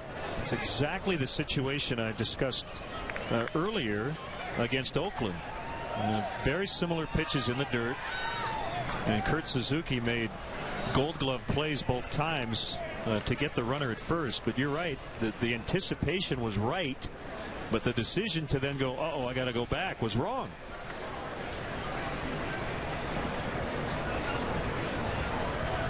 1-1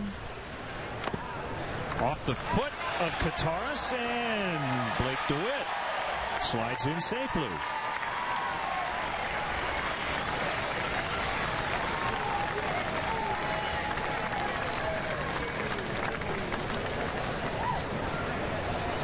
Good anticipation once again, particularly by the lead runner Blake DeWitt. Comes down that line, sees the ball in the dirt. In his estimation, he got far enough away from the Brewers catcher that he could score easily, and indeed he does. All set up by the wild pitch before advancing to third base, so you're in a position to score.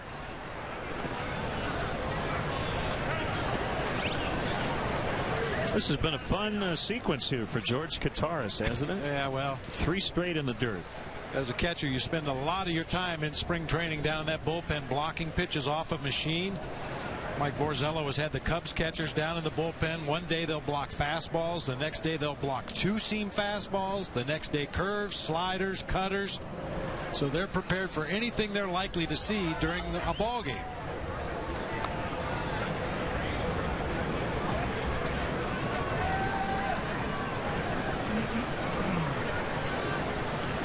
You were saying earlier Mike Borzello would like to beat up on the Dodgers tomorrow, huh? Yeah.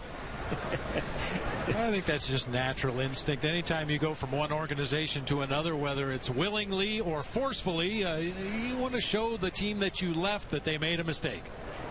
It was bullpen catcher with the Dodgers, with the Yankees as well. And great to have him here with the Cubs as Gonzalez takes the walk.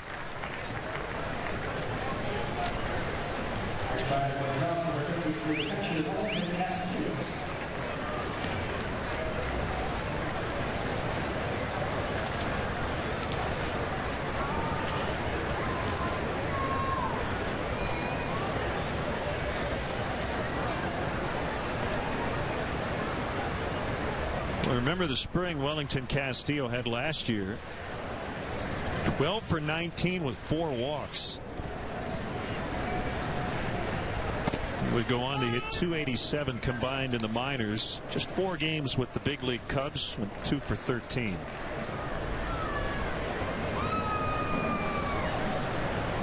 Yeah, those who have watched Wellington Castillo throughout his career will tell you they're not really surprised by him swinging the bat. The 4 walks was what was a big shock last spring. This guy is very much a free swinger, especially with runners in scoring position. Wants to get his swings, wants to get his hacks.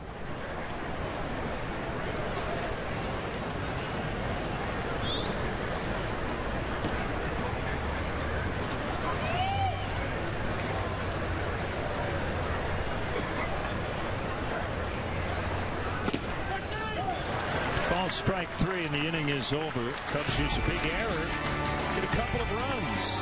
They lead now 4-1 lead.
Tonight from the United Center right here on WGN. Neil Funk, Stacey King will have the call at 7 o'clock Central Time.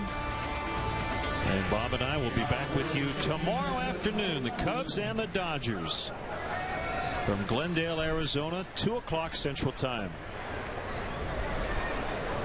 Matt Garza against former Cub Ted Lilly.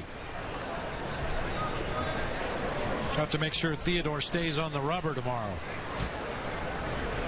Had a tendency to creep a little closer to home plate than was legally allowed when he could get away with it.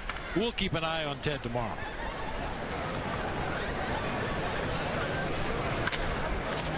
Bouncing ball off the bat of Corey Patterson, and Manny Corpus, former Colorado Rocky.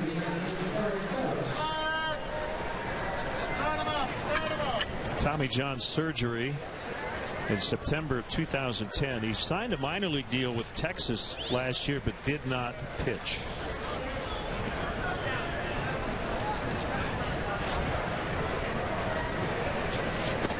You can look at that two ways as Eric Ferris looks at a strike. Some may say, so the Rangers paid for his entire rehab and then he never did anything for him? Yes, that's true. However, sometimes, Bob, you do take calculated risks. Probably paid him the minimum. And if it works out, great. If not, you move on. Brian Dempster kind of falls into that category. Sure. It worked out for the Cubs. Yeah, they paid him to rehab from Tommy John surgery, and what, 8-9 years later, he's still with the team.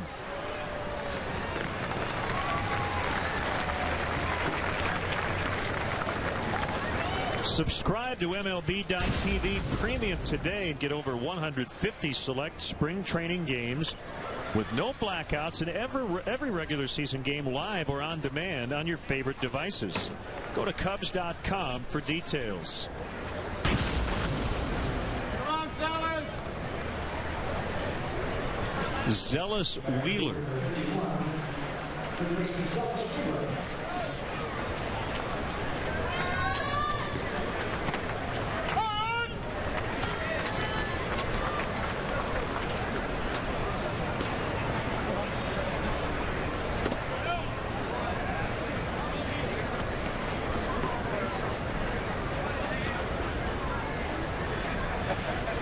Usually, guys who come into the game, they're straight up substitutions. That has not been the case today for these two clubs.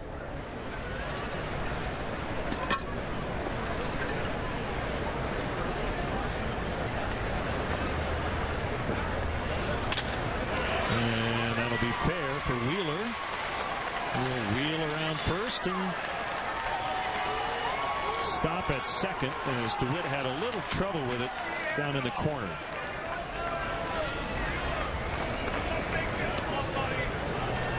Sounded like Wheeler may have hit that ball a little bit off the end of the bat, but put it right down the third baseline into that corner. Blake DeWitt obviously doesn't have extensive experience in left, had a little trouble with it in the corner. It sounded a little better on the replay than it did live.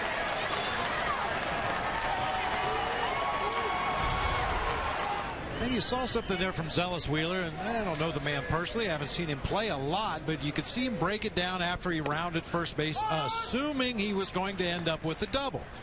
Blake DeWitt had some issues with the ball down in the corner. By the time Wheeler got to second base and had thoughts about going from third, it's too late. Those are the kind of base running issues that the Cubs are trying to nip in the bud this year. Go hard until the defense makes you stop. Nick Ramirez flies out to right to end the inning.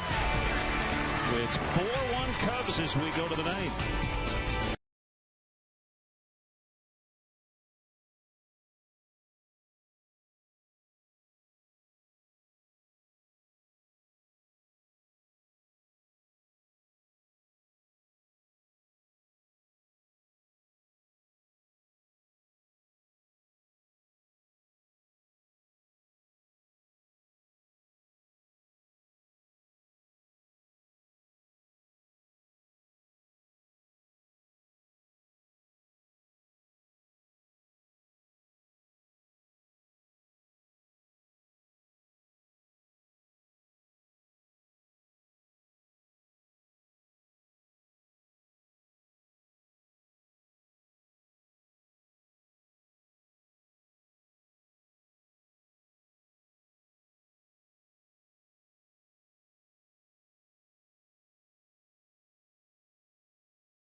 broadcast here in 2012. 4-1 Cubs in the ninth. Our producer of Cubs baseball on WGN Sports is Mark Brady. Our director is Skip Ellison. Doug Stanton is our associate producer. The executive producer of WGN Sports is Bob Vorwald. Vice President General Manager of WGN TV is Marty Wilkie. The old gang back together once again. Putting the band back together. And when I say the old gang, I don't mean everybody's old. Just mean we've been together for a while. You know what I meant. Yeah. Tim Dillard to Matt Tolbert. Strike one.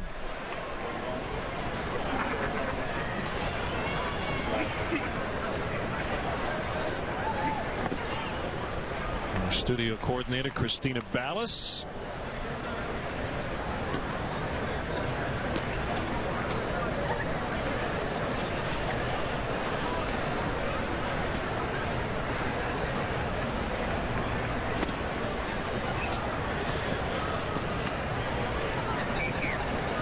Two and one on the switch hitter Tolbert.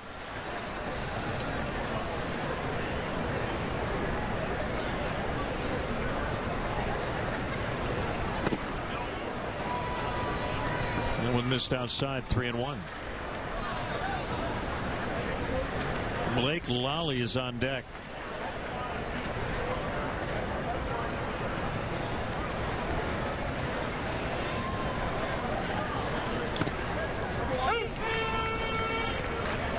Dillard with that sidearm action. He became a very valuable piece of that Brewers late inning bullpen last season.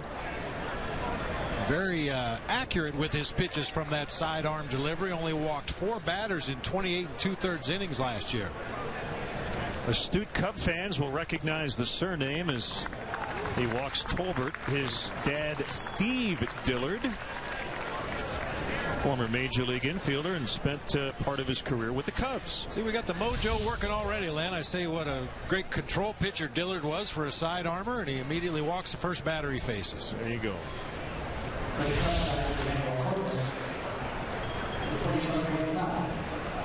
Blake Lally hasn't hit a home run yet this spring.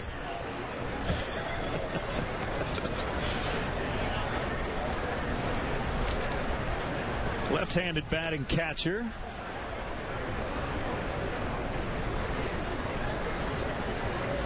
Seventh season in the Cubs chain. Knocked down by Ferris. No double play and no out. Oh, he got him. Tim McClellan with early dinner plans at Don Charlie's.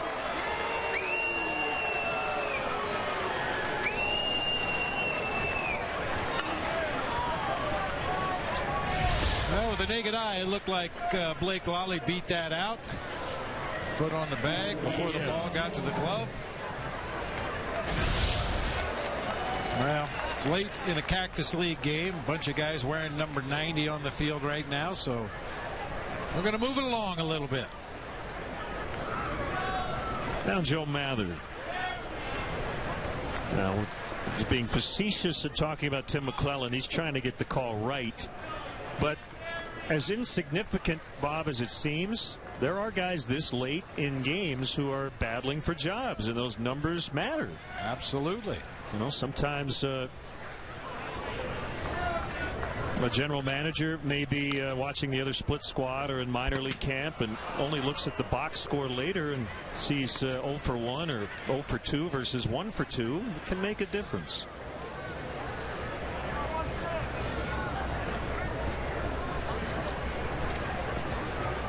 It's probably a little too early in the season to start getting into replay, so I'll just hold off till tomorrow.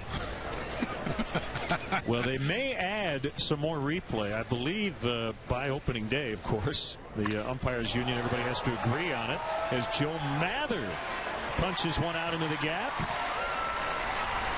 Tolbert will score standing.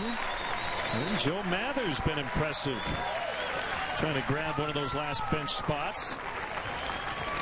It's 5-1. Well, you see Mather takes a big swing. That time caught the ball just a little below the barrel of the bat, but strong enough to muscle it out into that gap in left center field.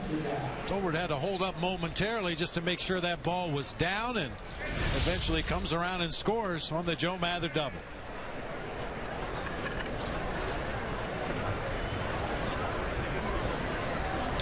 Mather, by the way, now 5 for 10 on the spring.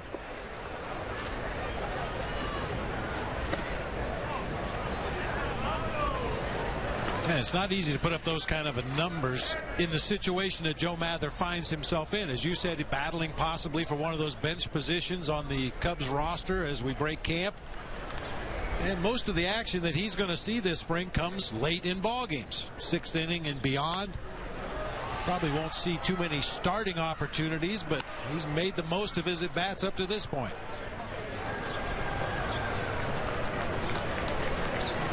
I think a lot of people don't realize these guys, a lot of them have been in uniform since 7 o'clock this morning. They did some early work in the cages or defensive early work on the field.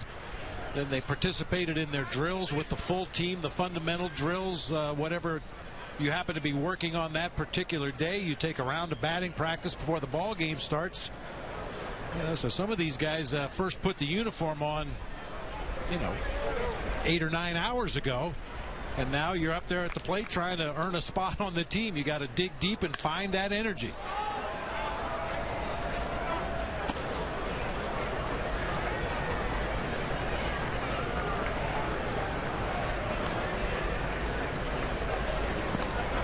On a previous big league time for Alfredo Meziga, starting with the Angels 10 years ago. Rockies and Pirates and Marlins as well. Down the right field line, fair. And it's now 6-1. Back-to-back doubles here in the ninth.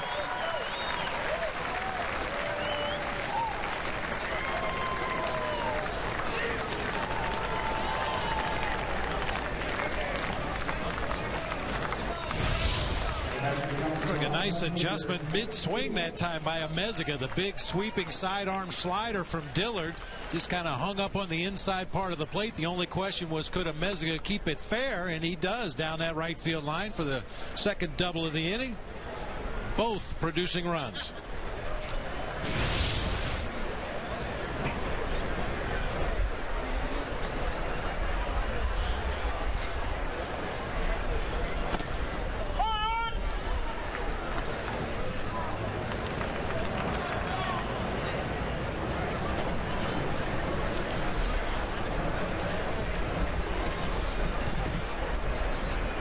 One strike on Blake DeWitt.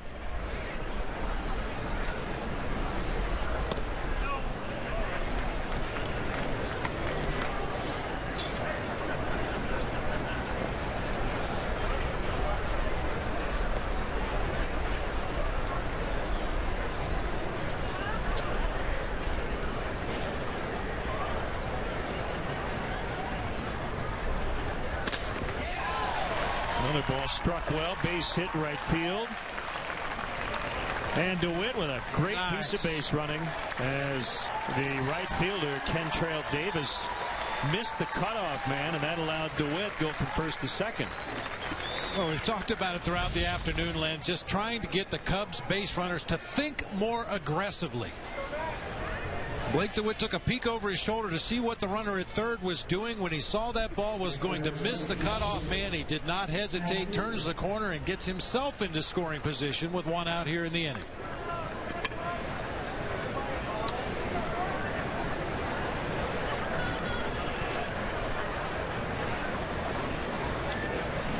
Infield in.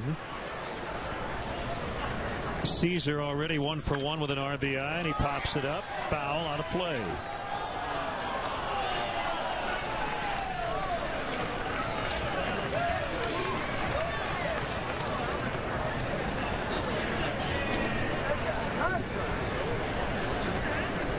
We got an email from a Cub fan wondering how it is the Brewers were able to use the DH today and the Cubs did not.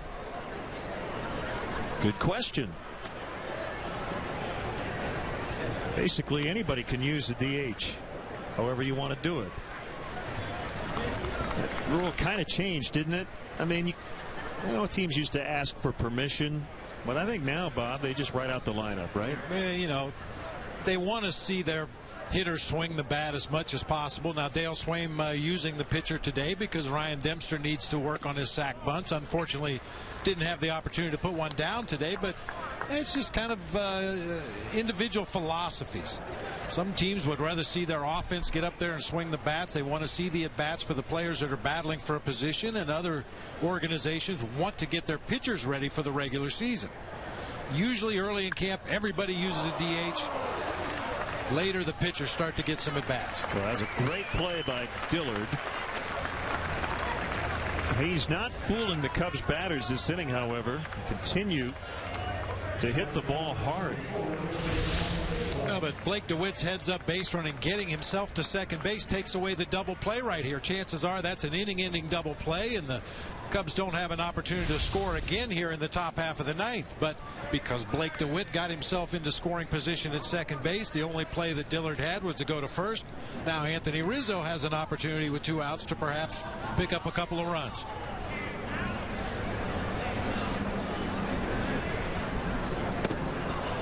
Swing and a miss, strike one.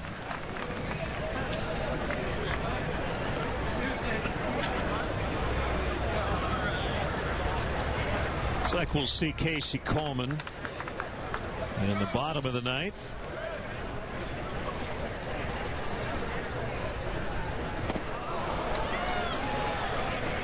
Oh, and 2.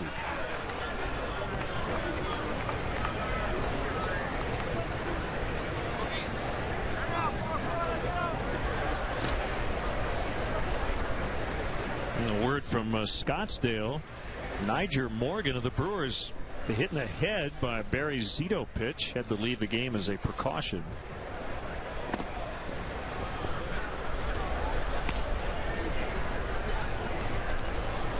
That's really the first time we've heard Niger Morgan's name this spring out of Brewers camp. Talking to some people very close to the team, said he has been very much under the radar this spring. One of the more outspoken Brewers last season, very demonstrative on the field. Just quietly going about his business this spring. Certainly we hope he's okay. And we hope Tony Plush is okay too. That's his alter ego. Yeah. Can one be hurt and the other be okay? Does that ever happen? I don't know. Well, he was a huge part of their deep run last year. Rizzo deep right. Davis back, and he has it on the warning track. Not a good start to that at bat for Rizzo, but he squared it up. 6-1 as we go to the bottom of the ninth.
Cubs have played some very solid ball the last couple of days, beating the White Sox yesterday 5-1 and leading the Brewers today 6-1.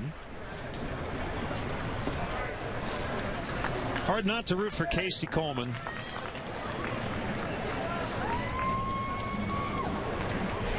Not a big guy, doesn't throw hard. Has to put the ball where he wants to have success. A guy who's been in the organization for a few years, has had a taste, just hasn't yet put it all together. And you may notice in his windup a very unorthodox beginning to his delivery to home plate. His first step is actually forward with his left foot, and then turns his back to the hitter somewhat. He got into some issues last year with using a traditional windup where he stepped back into the left a little bit. He was having trouble getting his front side, his front shoulder closed up before delivering the ball to home plate. Consequently, he steps forward, turns his body to the side to make sure he gets that upper body turn necessary to hide that ball from the hitters. Well, that one on our gun registered at 93.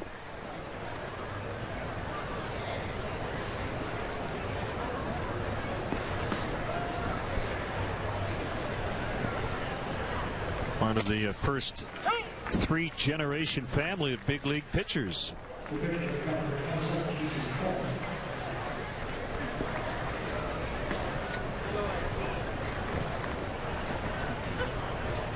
Three-two on the way to Edwin Masonette. And he'll have to get a new bat.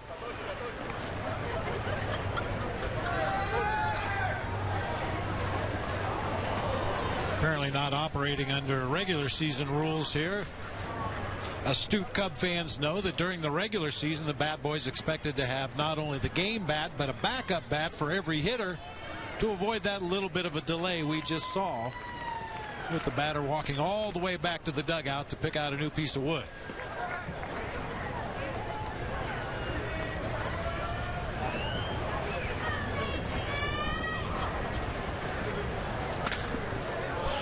He broke another bat as he pops out to Gonzalez.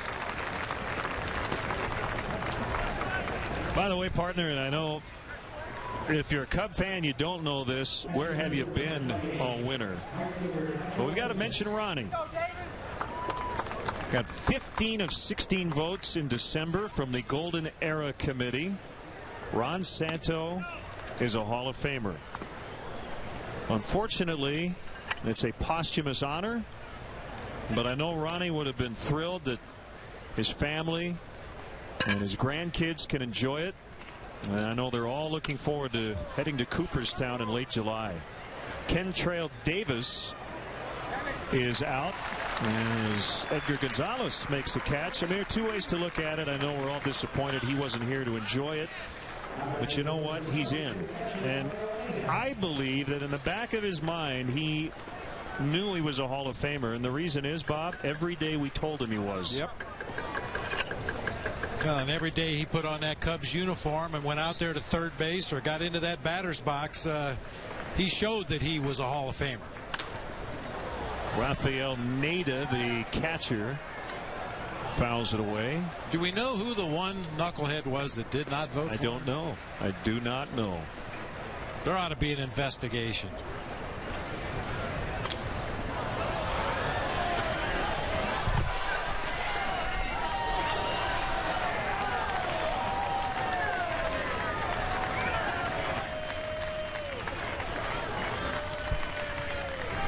Let's see, he'll go in with Barry Larkin.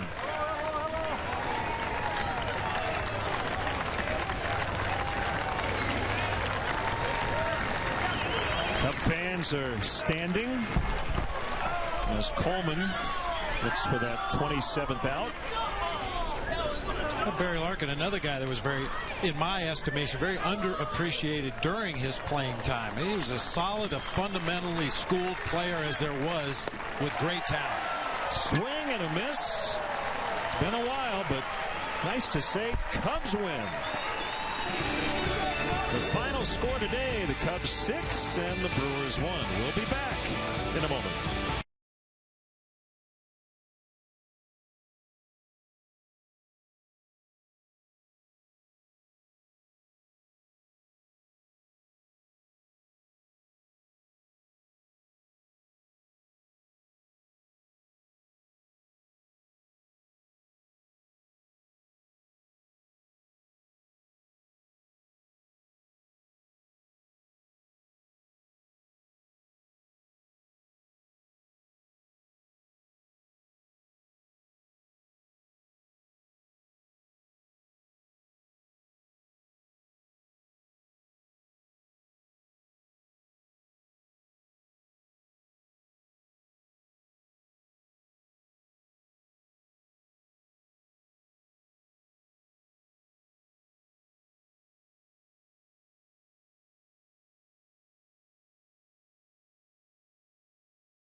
Chicago Cubs baseball has been brought to you by Budweiser, the official beer of the first inning. Great times are on deck. Grab some buds. Pepsi Max, the official soft drink of Major League Baseball. 0 calories, maximum Pepsi taste. And by Ford, manufacturers of more fuel-efficient vehicles than any other brand. Check them out at your local Ford store or online at localfordstores.com. Our next WGN broadcast of Cubs baseball tomorrow afternoon. Cubs head to Glendale to take on the LA Dodgers. We'll hit the air at 2 o'clock Central Time. Matt Garza versus Ted Lilly. Once again, the final score today, the Cubs 6 and the Brewers 1. We'll see you tomorrow. Again, Bulls basketball later tonight, 7 o'clock Central, as they host the Utah Jazz. So long, everybody.